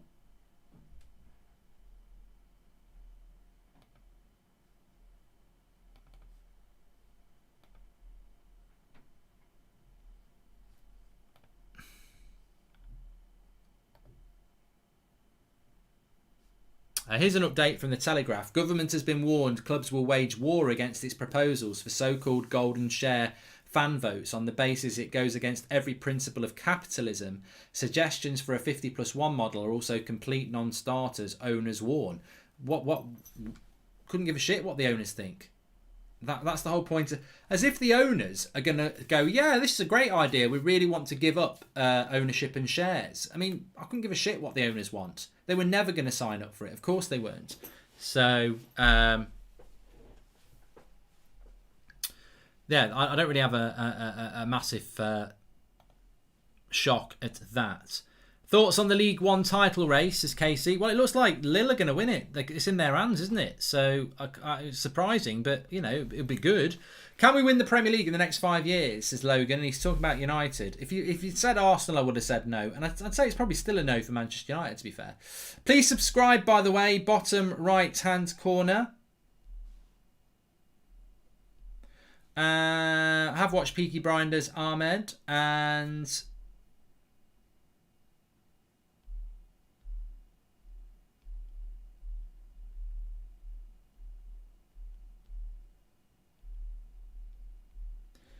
What do you think of Tom Hanks, Mark? Says Amban Geno 123. I've got to say, in relation to Tom Hanks, I don't mind some of his stuff. I think he's a good actor, but again, I'd probably put him in the same category as a Will Smith or a Johnny Depp for me. I mean, for some people they'll say they're all brilliant actors, but for me, I just think they're good actors. I don't see them in my great area. This Son bloke from Spurs is world-class actor, says Hot Fuzz. Oh, I'm surprised we haven't had Mo Salah as an actor and stuff like that yet, or even Bruno. Sylvester Stallone is iconic. I'll tell you what, if you do like Sylvester Stallone, a really good film that's a little bit different, Copland. I really like Copland. I haven't watched it for a long time, but it's a good film. It should have been us to beat City in this competition. Brad Pitt, Mark, class in Fury and Seven. Yeah, Brad Pitt's a good actor. He is. I don't think I've ever watched a Dwayne Johnson film. Straight away, it's a bit Jason Statham. I just wouldn't watch it. I think the only Jason Statham films I've watched are Snatch and Lock, Stock and Two Smoking Barrels, which even then he was mildly irritating and just got worse. Jack Cusack's his favourite director. I do like Scorsese. It's such an obvious one, and I like Christopher Nolan as well. My girlfriend is pregnant, but I think she's been cheating, says iMac. Yeah, I know what your second name's wrong as well. You're trying to catch me out. If everyone says that we can't win the league for the next 5 years, they're okay. But if the Glazers are gone, we are a good chance, says Fizzer. Man United could win the league next year if they had the right owners. So it's on the owners, definitely. Michael McCann says I'm a Leo fan. Tarantino and Richie. We've moved into the film world, which is a bit disappointing because we've actually got a game of football on here. But I think we all know that it's going to go the way of Manchester City. Their first ever Champions League final as well. But look, as a Manchester United fan, this is why I did celebrate the Chelsea beating Man City. And everyone clips it up and goes, look at Goldbridge, the Chelsea fans celebrating Man City win. I never celebrating Chelsea win. I didn't celebrate Chelsea win. I celebrated the fact that they couldn't win the treble because I was absolutely convinced they were going to do it. And look, they're going to get to the final. If they'd beaten Chelsea, they would have beaten Leicester. They'd have the Premier League, the Carabao Cup and the FA Cup, and they'd just be one game away from doing it in the Champions League. So that's why I celebrated the Chelsea thing, because I think Man City had a fantastic chance of not only replicating Man United's iconic treble, but actually slightly beating it because of the Carabao Cup. Tom Hanks in Captain Phillips is different. I really do. That's probably one of my favourite Tom Hanks films, actually, Julian Lee. Messi or Ronaldo, Mark? Be honest, says Ethan. It's a difficult one for me because I always will say Ronaldo because I love Ronaldo.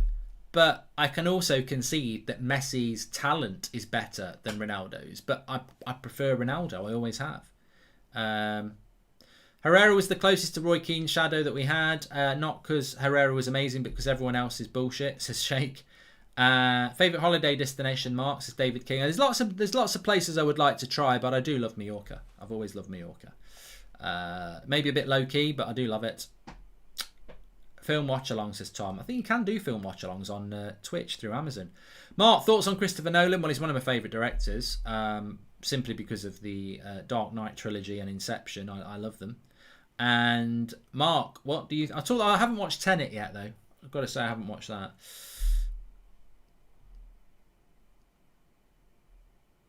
Thoughts on Chelsea? I've done that, Cormac. Chelsea, Real Madrid tomorrow. Tight. It's going to be tight. It's going to be very tight. Is this the manager that people wanted at Man United? Really? Let's be real. Pochettino fluked his way to the final, says Yazza Said. And favourite film ever? It's hard to pick your favourite film ever, Mindbox. I mean, I always say I'm a big fan of The Godfather and I love The Departed.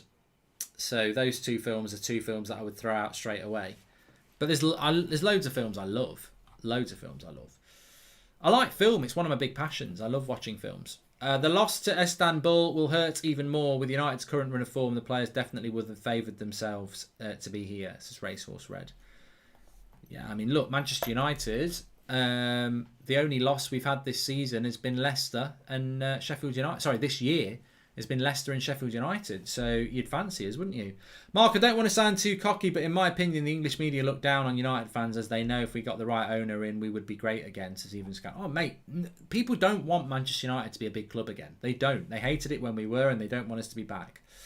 Thomas says, Mark, do you like old legendary British rock group Genesis with Peter Gabriel, Pink Floyd or King Crimson? I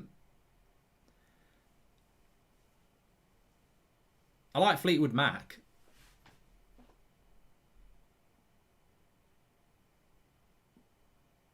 Favourite genres, says Sloth. Thriller, crime, yeah, that sort of thing. PSG are rubbish, says Oliver Sinclair. Yeah, I think PSG have struggled. In the final third, they just don't look confident. They're good at getting to the final third, but then there's so many players for Man City that they just don't seem to know what to do. You can't take them all on. There's too many. They seem unable to pass their way through, and they don't want to shoot from distance. It's very much like a game. If you play FIFA, and you move the ball quickly to the edge of the box, but then you hesitate. And then suddenly there's no runners and there's no way to carve through. And you don't really want to shoot from distance because most of the time it'll get blocked. It feels like PSG are a little bit like that at the moment. They just can't seem to find their way through.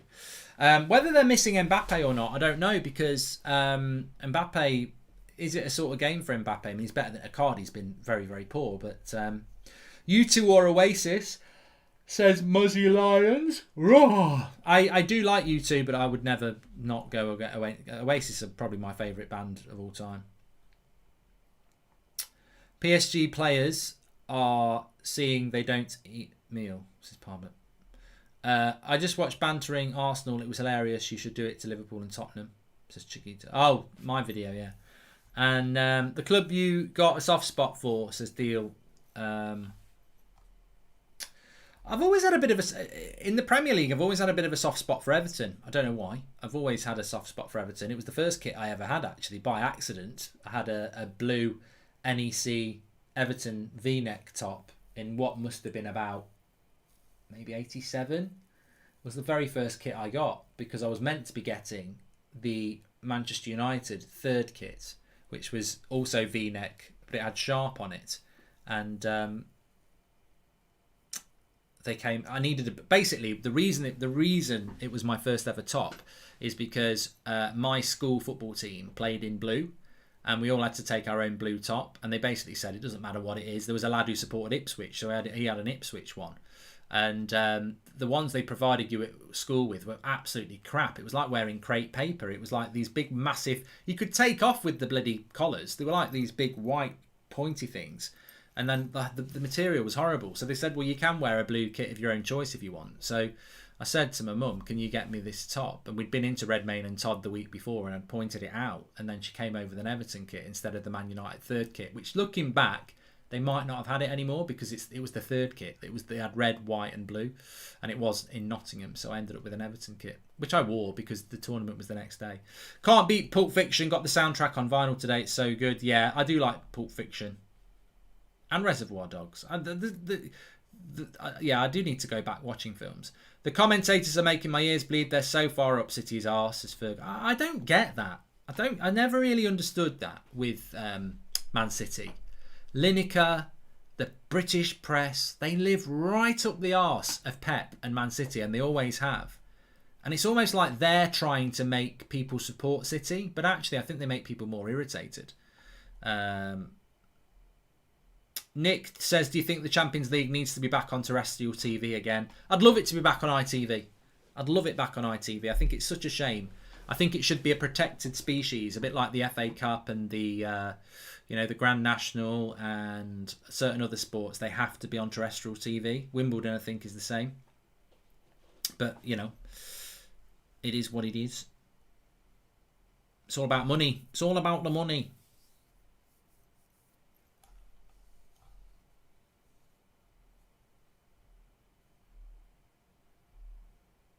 Mark, if we win the Europa League, will you sing Ollie's at the Wheel if you do replace Sanchez with Fernandes? Says Rishab. I'm not actually that confident United will win the Europa League. I think it will. I think Arsenal will be the finalist, and we haven't beaten Arsenal with Arteta. And in a one-off game, I know Arsenal are a mid-table side, but in a one-off game, Arteta seems to have the measure of Ollie. So I wouldn't be. It'd be a bloody nervy game, that would. That's one game you don't want to lose, because Arsenal will live off that for more than one reason forever.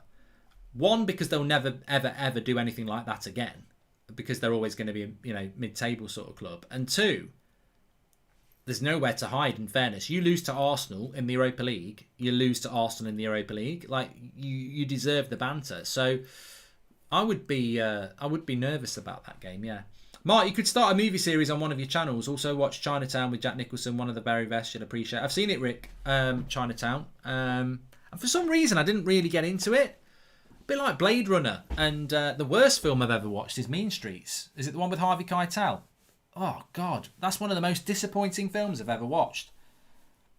I really was looking forward to it. Everyone's like, oh, it's a really good film. I didn't like it.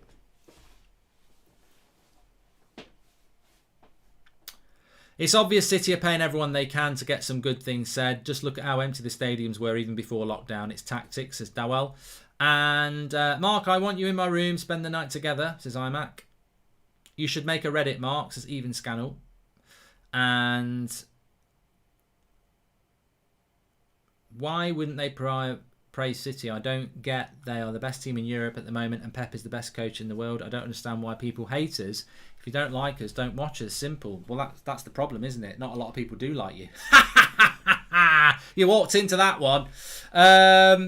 What are City fans on about? They are worst fans in England. I don't think they're worst fans in England. They just haven't got many. And there is a Reddit, apparently, says Sam. I wasn't aware of this. I need to have a look at this Reddit because then I can react to it.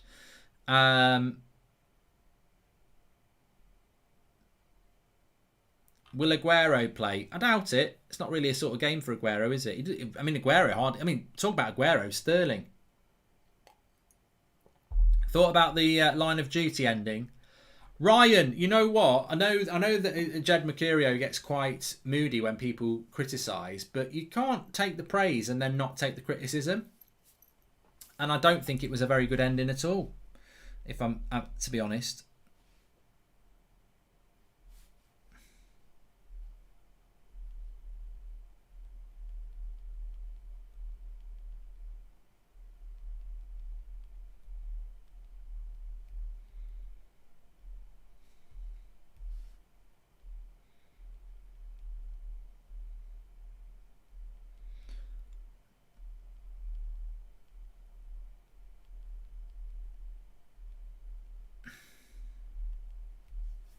So here we go. PSG again. They always do this. Man City are out on the pitch, but PSG do this thing where they make the team wait every game. I don't like this. Would you like legalise weed smoking up at 420 Geezer, says Logan. And Mark, what year do you think football changed, says Steve Locke? I tell you what, Steve. It massive. I know it's a bit of an obvious point, but I don't know whether it's a psychological thing, but football changed massively with the Premier League. It did change. It was like a total rebrand. There was more of it on the telly. Monday Night Football came in quite quick. There was just a total change, and it's changed a lot since then. But the Premier League, when I think back to the old First Division, and then the Premier League, it just felt very, very different. And maybe it was just a rebrand, but obviously it just felt very different. But having said that, football in the mid-90s is very different to what it was in the mid-noughties. And that just wasn't time that, the game has changed. Here they go. Finally coming onto the pitch, PSG.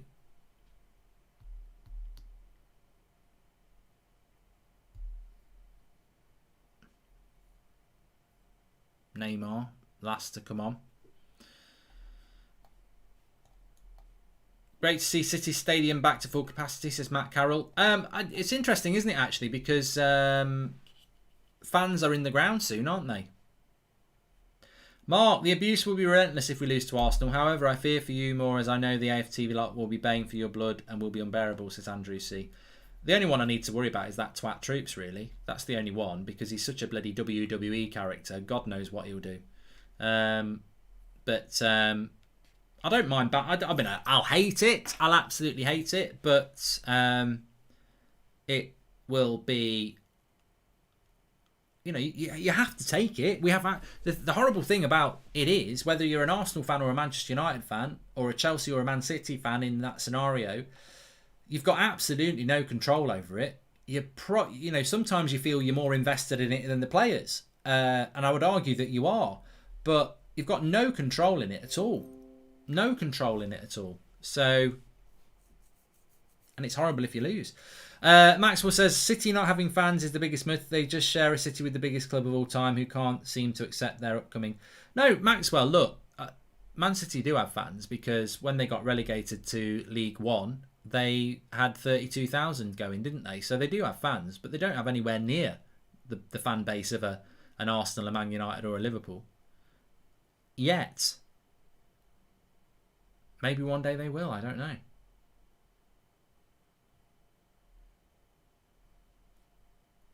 Who's going to win the Champions League, says Jason.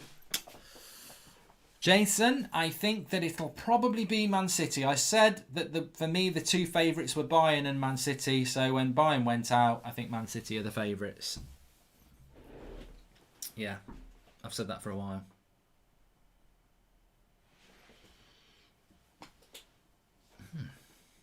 PSG need to get Cavani on, says Scott Andrews. Well, at least all the white stuff's off the pitch now, so the ball should move around a bit better. Chelsea are good enough to beat Man City. They definitely are. But Foden. So good at carrying the ball, Foden. Now De Bruyne.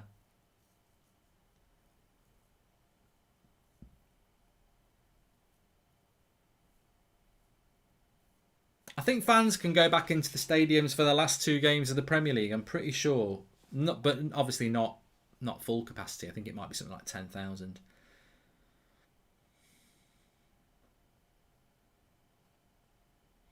I don't think Aguero will go to Chelsea, Harry. I think I can see him. I can imagine him going to La Liga, to be fair.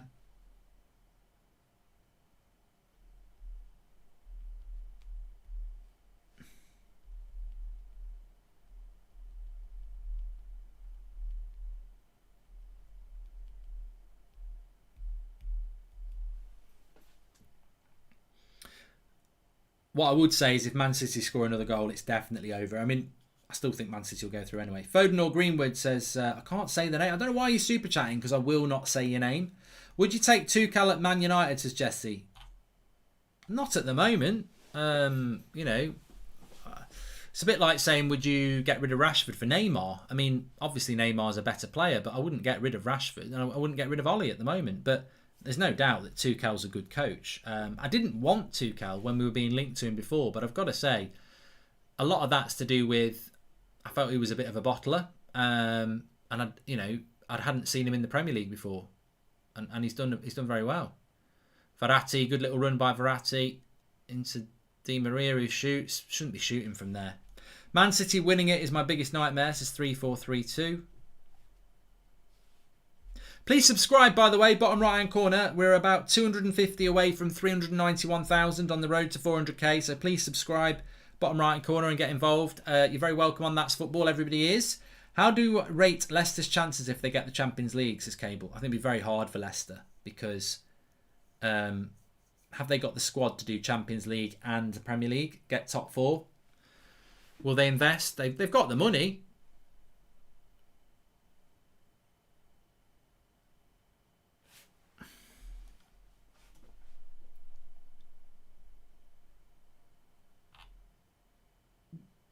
The Dan's United is a fantastic football movie if you like that sort of thing. Samuel Towers with a very good shout out there.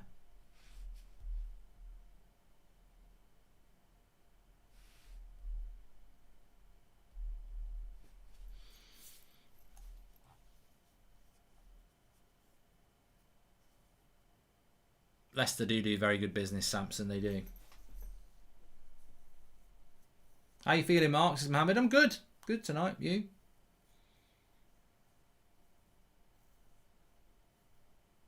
Michael Sheen is a very good actor. Do you think if Kevin De Bruyne was a traditional big club, he would be in the Messi Ronaldo category, says Sid T? I don't think. I think Kevin De Bruyne is appreciated, and I don't think that he would. I don't think he would be appreciated more if he was at Man United or not. He'd have more publicity because basically, if you're a Man United player, you know, you do get more publicity, whether it's more headlines, you know, more discussion, more Twitter followers, more Instagram. It's just the way it goes, isn't it? Someone's going to tell me now that De Bruyne has got more Instagram followers than Rashford, but I doubt it. I'm all right, Eddie. I hope you're doing well. PSG have started this half really shit, by the way. Man City are much the better side. They're pressing them higher up the pitch. Where would you like to see Ahmed go to on loan, says Justin? As best the place he can in the Premier League. I don't want to see him going to bloody Spain or something stupid like that, or Italy. He needs to be in the Prem. I never really understand why you'd loan a player at... Max says the day City win the Champions League is the day football dies, says Max. I don't see why you'd loan a player that is for your future to another league. You know, surely you loan them to a team in a league that they're going to play in. It's like Garner, isn't it? You know, he's in the Championship at the moment. Next season, I think he needs to be in the Premier League. What would the point in being spent in sending him to La Liga? Di Maria's holding on to the ball way too much today. Here's Neymar. Look at how many men they've got back again here, City. And they won a corner, PSG.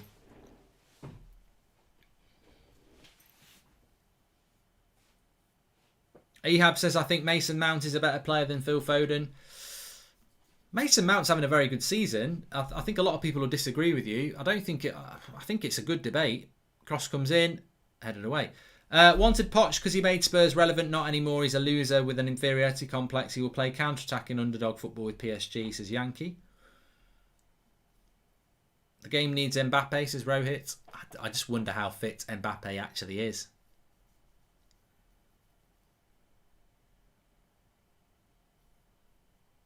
And he's given a free kick to City.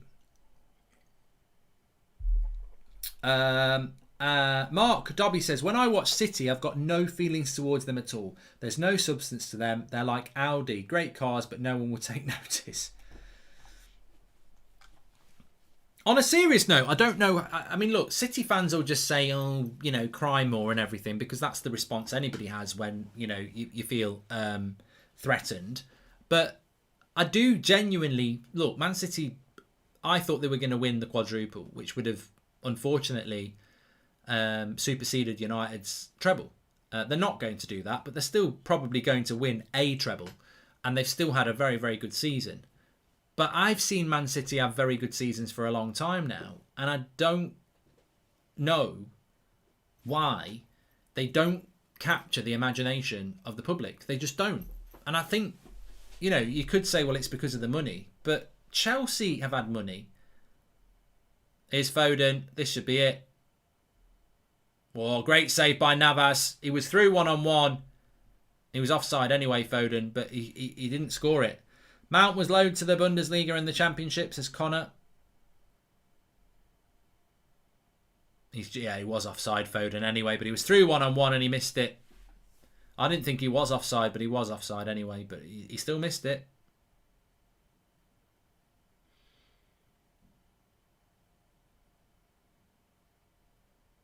They just can't. They can't get past City's press here. Oh, it's a terrible ball, my marking. Some of PSG's passing has been atrocious. Look at this pressing by City. But they've played through the press. You just see, it's like City have got 20 players on the pitch. So many players. So much hard work. Hi, Mark. If we get Sancho, do you think Ollie will play him on the left and lets Rashford recover properly? Here's Neymar. No, he's tried to do it on his own there. Should have fed it in. Keep up the good work, hope all's well, says Stephen Campbell.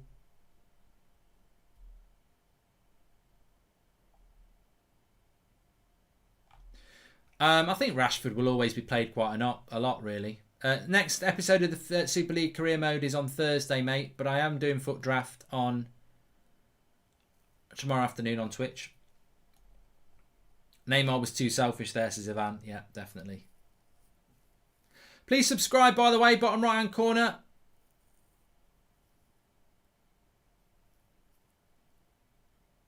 Sinchenko's having a very good night tonight, says Churchill. Jermaine Jean, this must be the worst commentator of all time. He's so biased. Stick to the one show, Jermaine. I just saw he's on the one show. You know what? I don't watch a lot of punditry. I really don't. But I've got to say, he is one pundit that consistently comes up as being absolutely atrocious. I personally think BBC picked him because he speaks well. That's it. And he dresses well. I don't see any other reason. He wasn't a very good footballer, which doesn't mean anything. I never played football. You never played football, but you can talk with sense. He just doesn't seem to research any project and then always seems to take the bad take all the time. Like, he very rarely gets a good take, but I thought he was atrocious on Sunday night on Match of the Day about the protests. Just ill-informed and ignorant, and I think that's the worst thing. Don't talk about something you don't know about and then try and make out that you do. I think City might kill this game off here. Jermaine Jean, this is bad, but Steve McManaman is dreadful, says Harvey. Yeah, fortunately, I don't have to listen to the commentary. I think City's defensive work, again, has been magnificent. Oh, lovely running by Gundogan. United were very strongly linked to Gundogan, you know. I remember Manchester United really being in for Gundogan. We obviously never were. Neymar's green will cost PSG tonight, says Michael Nelson.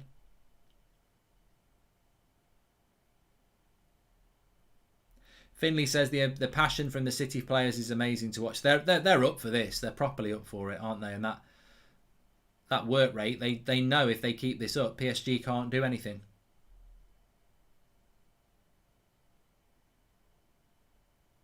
We also did get linked with Bernardo Silva, yeah. We also got linked with Jesus and Firmino, who's obviously at Liverpool. Mahrez, not so much. But yeah, Jesus, I remember us being linked with him. Gundogan, definitely. Bernardo Silva, you're right as well. Ruben Diaz, a little, a couple of years before City bought him, to be fair. But we were linked with him. But you know what? I think if Alexis Sanchez had gone to Man City, he might have been a good player. So just because you can't just go, well, if we got them, they would have been good. It still comes down to coaching. PSG is not a team, it's full of individuals, says Jack Brown. They've not played well tonight. Could see both Leeds and Leicester give a nightmare of a run to the top 6 for the Champions League spots if they had a good transfer window. Yeah, I don't know. With Leeds, I don't know whether Leeds have got money. Have they got money? I mean, I know Everton and Leicester have, but I don't know whether Leeds have got money. City have pressed really high up the pitch this half as well. Who's getting player and young player of the year, says Jay. I think Bruno will get player of the year. Young player of the year is Mason Mount eligible, because I would give it him.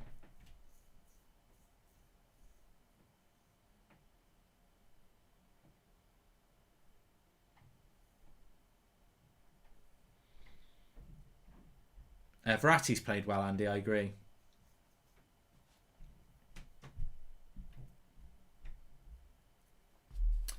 Leeds have got money, apparently. I'm not aware of the situation with Leeds, hence why I'm asking.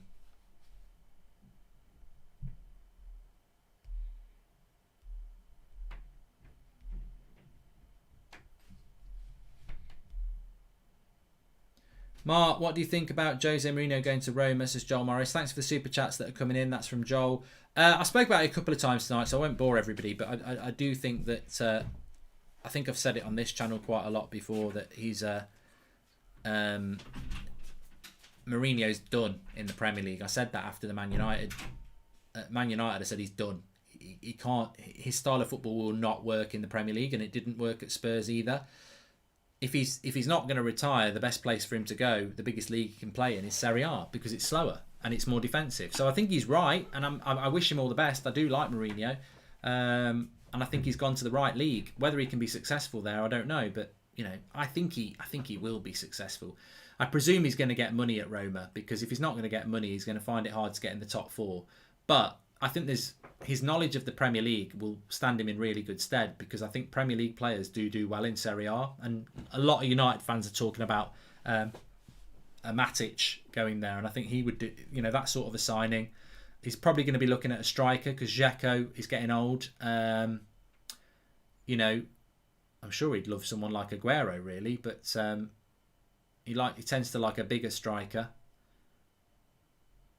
Mark, do you think Ollie will rest players on Thursday, says Mike? I hope so, but, with Ollie and resting players is like Ollie and subbing players. It doesn't always happen that often. But I think he should rest players because, as I said on the preview today, United have got Roma on Thursday, Villa on Sunday, and Leicester on Wednesday. So we've got 3 games in 6 days. You can't keep picking the same 11.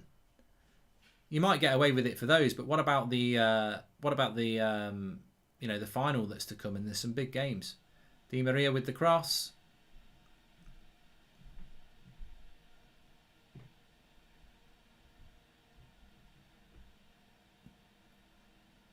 Pereira blocked by the body by Diaz. Who do you think City will realistically buy, says Ashley? I think City are a very hard team to predict because they don't ever really spend over 60 million, do they? So who they go for, I think Haaland is probably not likely. Diaz with a fantastic block there. So we've got half an hour to go here. I don't think Mbappe is warming up yet. There's a handball there. He should be getting a yellow card. Diaz, no. I saw somebody on Twitter earlier saying Man City have obviously taken their yellow card vaccinations because they're immune. They never get any bloody yellow cards. Oh, he's bringing on Moise Keane here. And Icardi comes off. So Mbappe clearly isn't anywhere near fit enough to play, is he? And Draxler comes on. I don't know who he's come on for. And Herrera.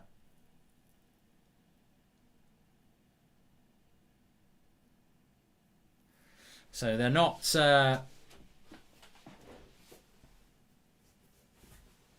looking to use Mbappe. Do you think if City... Mbappe isn't on the bench, Mark. I'm sure they named him on the bench. Maybe he's not then. Do you think if City were to win the Champions League this season, it would speed up the exit of Pep Guardiola having won everything with City? Says Hassan. It might not. Black Sails is one of the greatest series, says Kayad. Well, City have got a 3v2 here. Foden into De Bruyne, into Foden. What a goal. That is a classic goal. I've got to say that is I have to say it. I don't want to say it, but that goal reminded me of Manchester United versus Arsenal in a Champions League semi-final a few years ago. On the break, absolutely fantastic goal. And it's 4-1 on aggregate. It's absolutely quality. You've got to say it. I'm not going to applaud it because it's Man City, but it's an absolutely fantastic goal.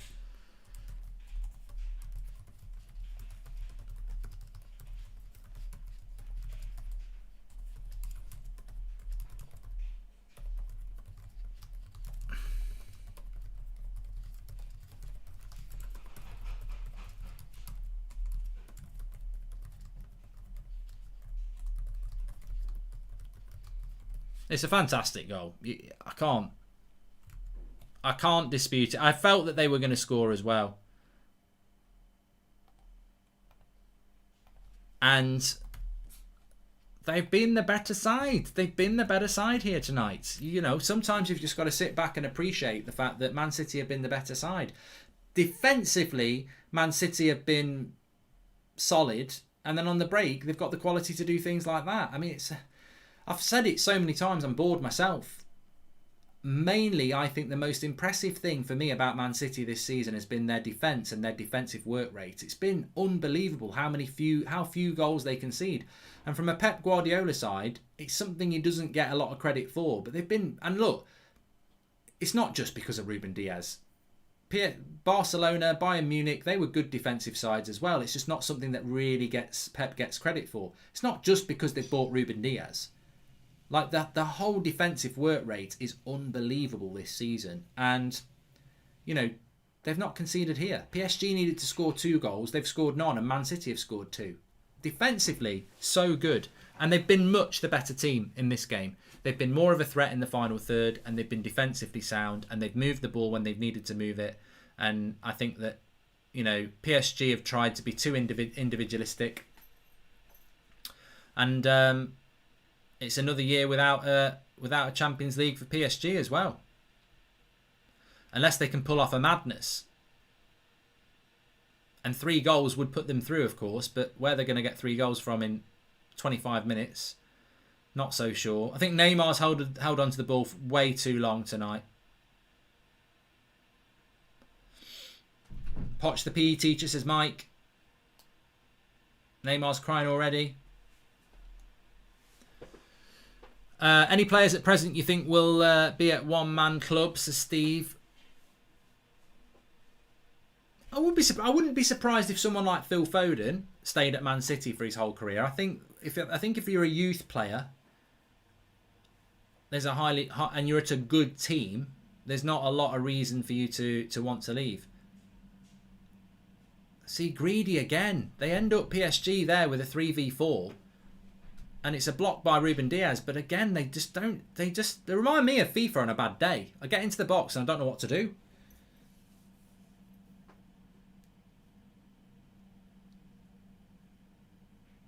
Ruben Diaz has had a worldie. Yeah, I think a lot of people are appreciating him in the live chat. He has been very, very good. What a signing he's been as well. I mean, look, he was a player that we were linked to a couple of years ago. But I don't think he was ever a player that people were like, he's going to be a world-class centre-back. I think he was like, he's a good player, but, a little bit like Van Dijk to Liverpool. The levels they've gone up by going to those clubs are absolutely fantastic. And you'd have to put him in the category as being one of the best centre-backs in the world at the moment. Matthew Harvey says, do you think that stadiums will have full capacity next season? No. I don't think we're going to go back to that anytime soon, to be honest. Maybe we'll get to half capacity, but I used to think that Zinchenko was crap and should be nowhere near City, but turned him into a good player. Pep has, says Dazzo. I don't think they'll bother bringing Mbappe on now.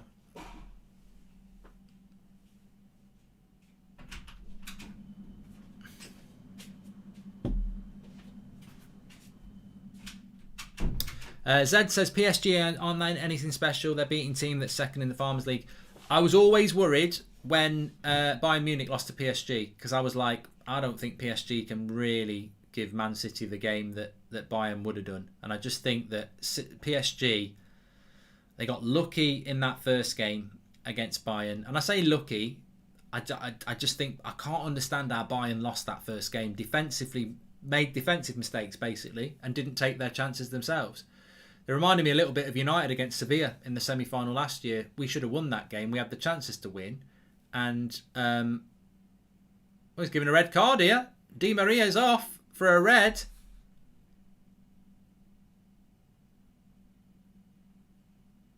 Don't know what's gone on here. I mean,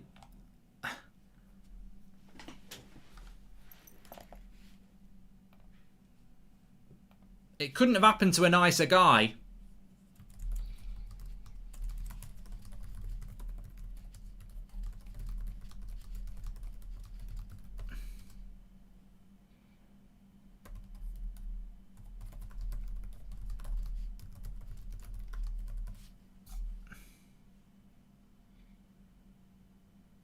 Yeah.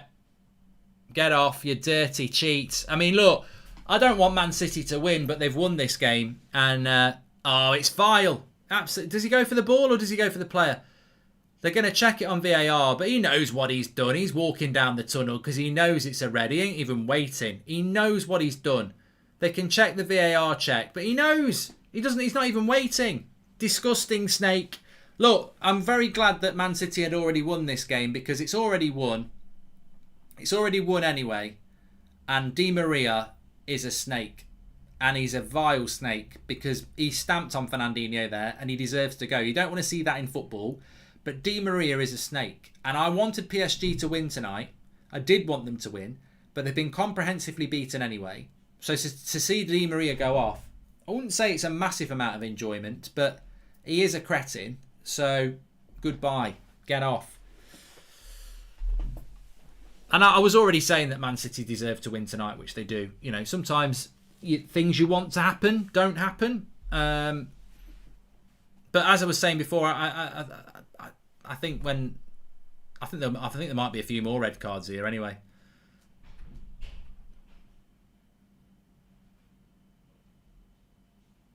He's going to book Verratti now.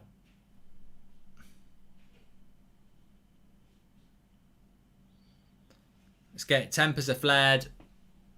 I mean, that is a foul on Foden as well.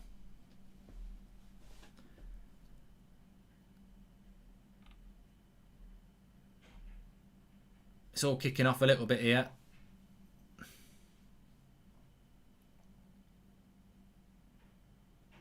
Zinchenko's not... Fernandinho's telling him to stop. Card for yellow card for Zinchenko. VJ, thanks for the super chat there. It's all getting a bit... Tempers are getting a bit flared here.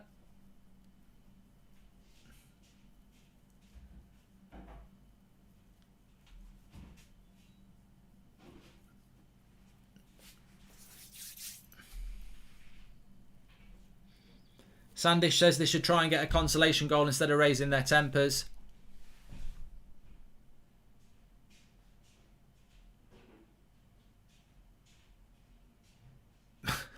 Paradis did chuck the ball at Foden, to be fair.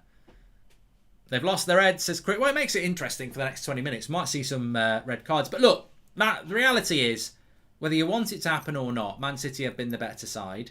I felt that they were favourites when Bayern Munich went out, and they've shown that quality tonight. But I don't think it... I think Chelsea or Real Madrid will give them a better game than PSG have. Because I think PSG have played like individuals over the two legs. They've looked clueless in the final third. And they've been petulant and you know... I mean... Whatever you say about the oil money that Man City have had, they've played in competitive leagues with very big teams. You know, Liverpool, Man City, Chelsea, Arsenal. Man City have had the money, but they've also done it in a very competitive league. I think PSG come across as a side that they're almost like the spoilt ones. You know, they dominate the French league, and we've got the money to dominate it. And then when things don't go their way, they're petulant. I mean, we beat them in... When we beat them in Paris in that knockout stage, their reaction to it is that they're very spoilt, they're very petulant, and you've seen it there with Di Maria kicking out because they're going to go out. It's, you know, I only wanted PSG to win because they're playing Man City, and Man City are a rival of Man United. It doesn't sit comfortably with me that the way that PSG actually play. I never liked, and I saw them do it against Bayern, and they've done it against City twice. They wait in the tunnel at the second half and make the other team wait. There's unsporting elements about PSG that are frustrating. I do like Verratti. A few people talking about him. But, you know, when all said and done, lovely play here by Mahrez. He's going to go for the hat-trick. Oh, good block. When all said and done, De Bruyne is going to get a yellow card there.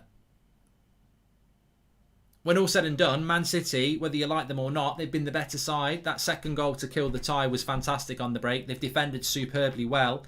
They deserve to go to the final. I don't want them to go to the final, but you know what? I didn't want Liverpool to win the league last year, but they deserve to do it. So Man City deserve to be in the final. PSG have been poor, especially in this second leg. And... you know, there is a bit of justice in Di Maria getting sent off because he's a CUNC. You do wonder about the future of PSG, though, because, I mean, Neymar's on about signing a new contract, but there'll be no Mbappe tonight. Danilo's coming on. You know, Mbappe, he's on about signing a new contract, Neymar, but they lost the final last year. They've lost the semi-final this year. I think, actually, the advantage that maybe PSG had with their massive squad is that starting to disintegrate now. You look at the squads of Chelsea and you look at the squads of Man City, they have better squads than PSG. They do need a revamp. I wonder, actually, in relation to this feeds into Man United a bit. I mean, my concern is that Man United are going to sell De Gea. And I like De Gea. I don't want him to go, but I think he is going to go. But my concern is who can actually afford De Gea. 350k a week, probably a £50 million goalkeeper. And the one club that I think, yeah, you do need a goalkeeper and they've got the money, is probably PSG. And in a revamp, De Gea is probably a decent signing. I mean, Navas has been a bit shit in this semi-final, in fairness. Would Messi go to PSG? I think Messi will stay at Barcelona, to be honest. Verratti picks it out on the left-hand side. Please subscribe, by the way. We're about 100 away from 391,000 on the road to 400k. So you're very welcome. And we are doing Chelsea Real Madrid tomorrow night to see who plays Man City in the final. When is the final? Does anyone know the date for the final? I don't even know. Does the season end first? The FA Cup is being played in the FA Cup final is being played in the middle of May. It's not the last game in the calendar.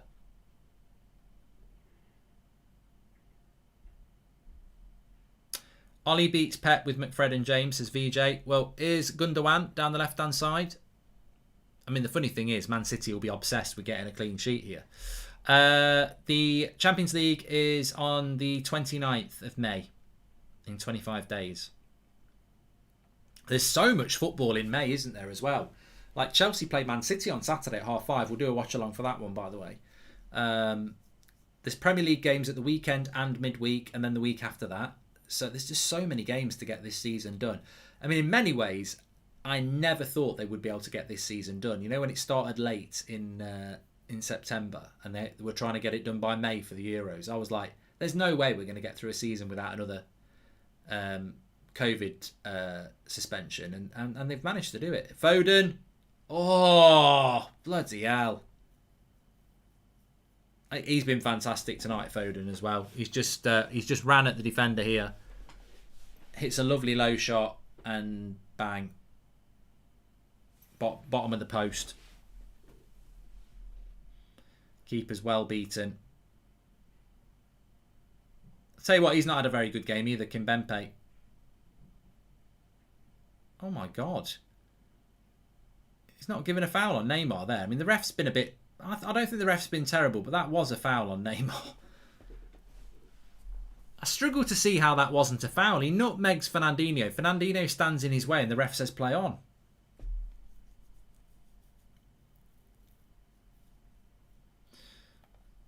PSG's owners should sell up. They clearly want to win stuff and never will. I know of a club that they could come to and win it all, says Mark.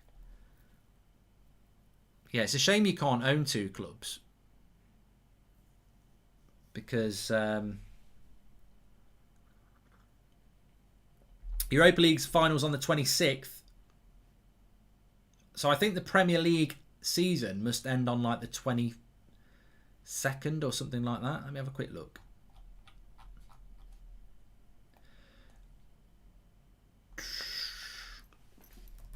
Well, I went with 1-1 in this. And I was wrong. I was wrong. I was wrong. So, you've got, in May, we've got Leicester playing on Friday. You've got Saturday, Sunday fixtures. You've got Tuesday, Wednesday, Thursday, Friday fixtures. You've got Saturday the 15th of May. Then you've got a full set of fixtures on Wednesday again.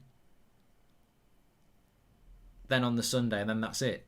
So we've got 1, 2, 3, 4, 5 fixtures left, but it all ends on the 23rd. So basically 2 weeks on Saturday it all ends, but most teams have got 5 games left. So Man United play Everton on the last game of no, they don't. No, they don't. Man United play Wolves on the last game of the season, and then they play Europa League. So bloody hell. Man United are playing 7 games in May if they get to the final. Goldbridge, mate, how did it feel looking at City go to the final and you're going out the group stages? Goldbridge, mate, how does it feel? Euro Football News? Not bothered at all. I think City have been the better side. I felt that they were the favourites when Bayern went out, and I still think they're the favourites now. I hope Chelsea win tomorrow because I think they'll give City the best game. But look,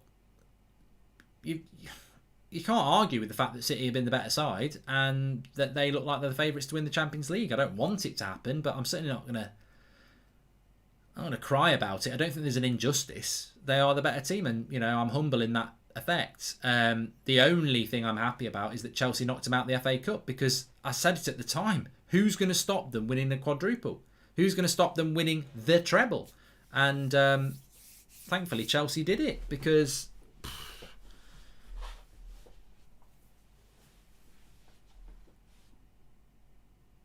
but PSG have been shit. I've got to say, I've been very disappointed with them. And I think Chelsea will give them a much better game if they get through. And I think Chelsea, Man City, they play each other again on Saturday in the league. Chelsea need to win that. So 3 big games again. Well, that's if Chelsea win tomorrow. It could be Madrid. Anthony Boardman, I'm not answering this question anymore about, you either understand it or you don't. Like, even Man City fans know that this treble is not the same as the United one. It's not as good because the Carabao Cup's in it. You're probably one of those Liverpool fans in the early noughties who tried to say you won the treble because you won the Carabao Cup, the FA Cup and the Europa League. Like, it's a treble, but it's not the treble. The treble is the hardest one you can win. You've got to win the FA Cup, the Premier League and the Champions League. And if you win the Carabao Cup as well, it's a quadruple. But the treble is the FA Cup, the Premier League and the Champions League, and Man City can't do that. They've won a treble. They've not won the treble, which is still a fantastic achievement. No, I don't think any... Has anybody ever done that? Has anybody ever done that? I don't think they have.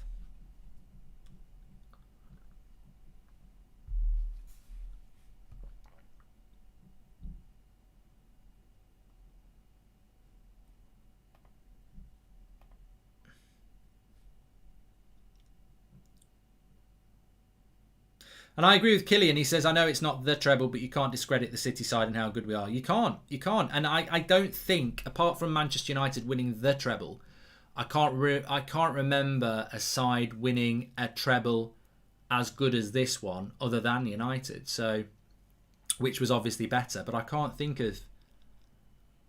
I don't think anyone's done that. The double's been done a lot, which is the FA Cup and the Champions League. But, sorry, the FA Cup and the Premier League. But I don't think anyone's done 3 domestic trophies, including the League, the Champions League, and a domestic trophy. In England. I'm not talking about European clubs. So what I'm saying is, has anybody won the Champions League and the Premier League and another trophy? And I don't think they have, apart from Man United and, well, could be Man City if they win the Champions League.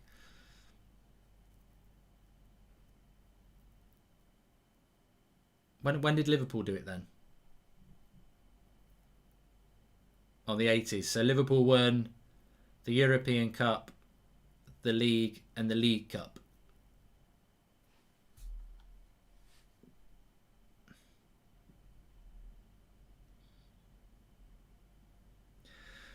So yeah, but Liverpool never did the treble, did they? They never did the FA Cup, the Premier League, and or the League and the Champions League or the European Cup. They nearly did. I think they nearly did it in '77, and United beat them in the FA Cup final.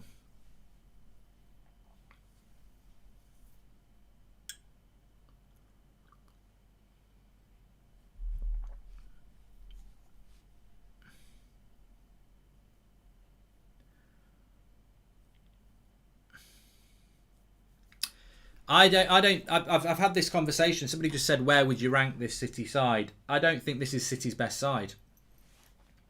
I think that the City side, I can't remember what we agreed on, but I think the City side that beat Liverpool to the title, was it 2 or 3 years ago? The Centurion side? Simply because, you know, I've never seen 2 teams finish a season like that, under that much pressure. You know the one where Vincent Kompany hit that goal against Leicester? I think that is the best City side I've seen. So, you know... But people will argue it's this one because it's won more trophies. I accept that. But I think that's the best one I've seen.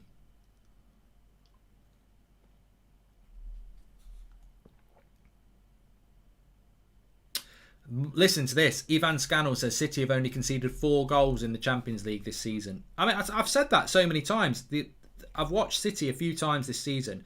Please subscribe, by the way. We're nearly at 391,000. Thanks, everyone, for watching. And we'll be live again tomorrow night with the watch-along for Real Madrid-Chelsea, who will be joining City in the final. But yeah, what I was going to say is, in every time I've seen City this season, it's their defence that is so good. So good. And it's not just their back four, it's the work rate of everyone. And look, Rodri's not played tonight. He's played Fernandinho. Let's not forget that. He didn't play Rodri tonight. He played Fernandinho.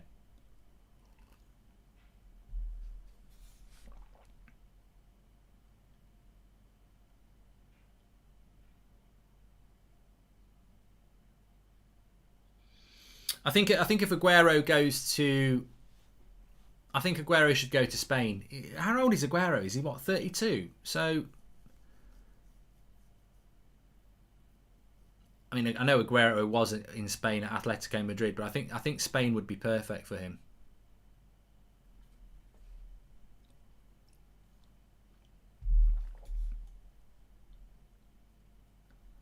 He's not 63, Pavan. Yeah, he's 32. City have got so many good players, you forget the players they've got. I mean, you know, tonight, I must admit, I never even thought about Raheem Sterling, and there he is on the pitch. Mbappe wrapped up. He was clearly never fit, was he? I think Mbappe was like, if we need a goal and it's 1-1 with 10 minutes to go,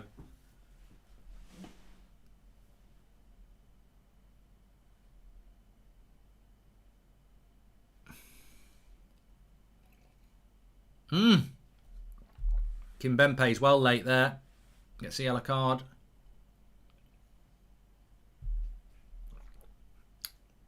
United in City's shadow. Well, they are at the moment, Ryan. I mean, I know you're probably trying to say it to wind United fans up, but why do you think United are protesting about their owners?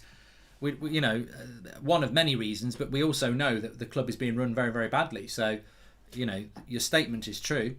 Although we've got a very good record against City, haven't we? But I'd rather, I've said this before.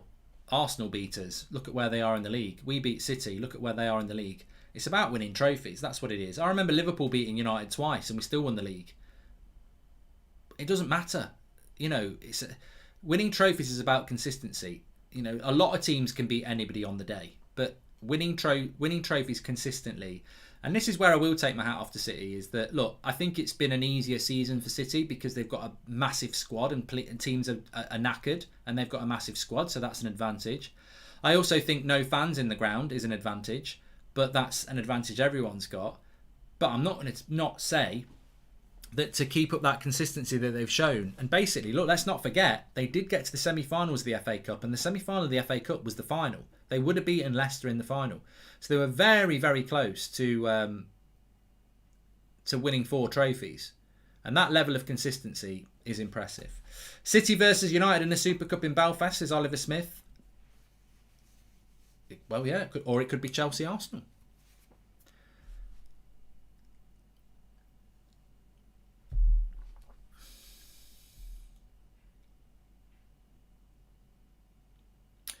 Will Poch last at PSG? They've bottled the semi-final and they're not going to win league. I don't think they'd get rid of Poch in the summer. Imagine City never paid for that VAR Dortmund goal, says Phil. Well, Dortmund have pushed City closer than PSG ultimately.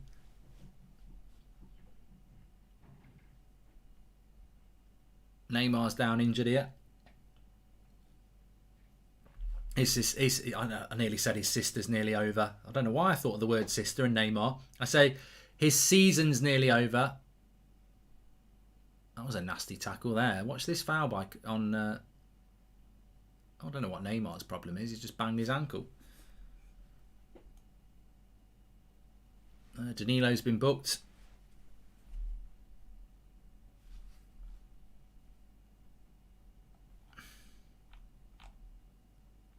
Somebody made a good point there as well. It's hard to win the treble now because the FA Cup is not valued as much. Yeah, but you know what? In fairness, Pep is one of those managers that, probably because he's got such a big squad, how many times have they won the Carabao Cup? Pep does take it seriously, to be fair. City deserved winners. Cheers for the great content, says Dan. I don't think there's any doubts that Man City deserve to win this game. PSG been very, very poor. Luke says there's a reason Poch got an 18-month contract. Yeah, please subscribe, by the way, because we're nearly at 381,000 and we will be live tomorrow night for Real Madrid against Chelsea. Remember, that's a closer game, 1-1. 1-1 in that one. Chelsea do have an away goal.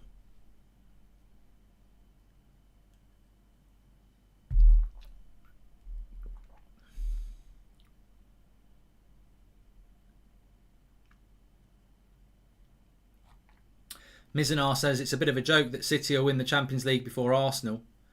I think Leicester City will win the Champions League before Arsenal. I mean, I think it's highly likely. I wouldn't. To be fair, I mean, it's not a joke, is it? It's a reality that City were always going to win the Champions League before Arsenal. I think let's list clubs that will win the Champions League before Arsenal: Leicester, Everton, Spurs. I mean, look, who else is above Arsenal in the league? There's about 12 teams, isn't there? I don't know. Where are Arsenal in the league these days? I know. I heard something the other day that Arteta was talking about top 4 still. I mean, 49 points. What's he on about top 4? They're 9th. You're on 49 points. Well, no, he can't have been talking about top 4. They've only got 4 games.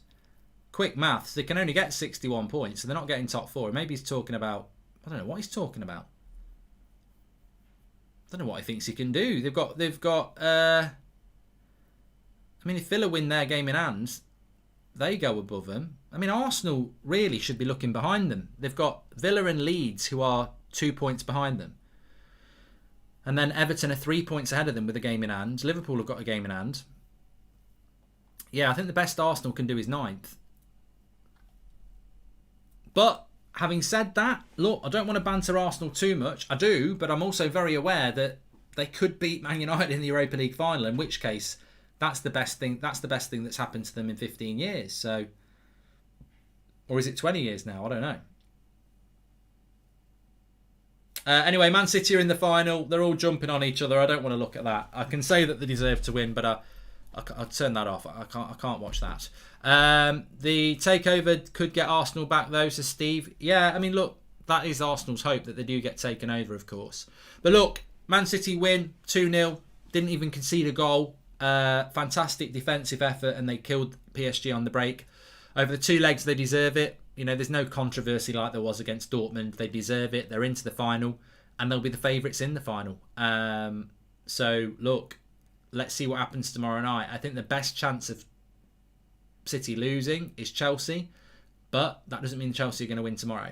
Join in tomorrow night for that. Really enjoyed the stream, especially the first half an hour before the kickoff. That was fantastic. Really enjoyed that. So thanks everyone for watching. Make sure you subscribe, bottom right hand corner. Smash a like on the video, and I'll see you all tomorrow. Thanks for watching.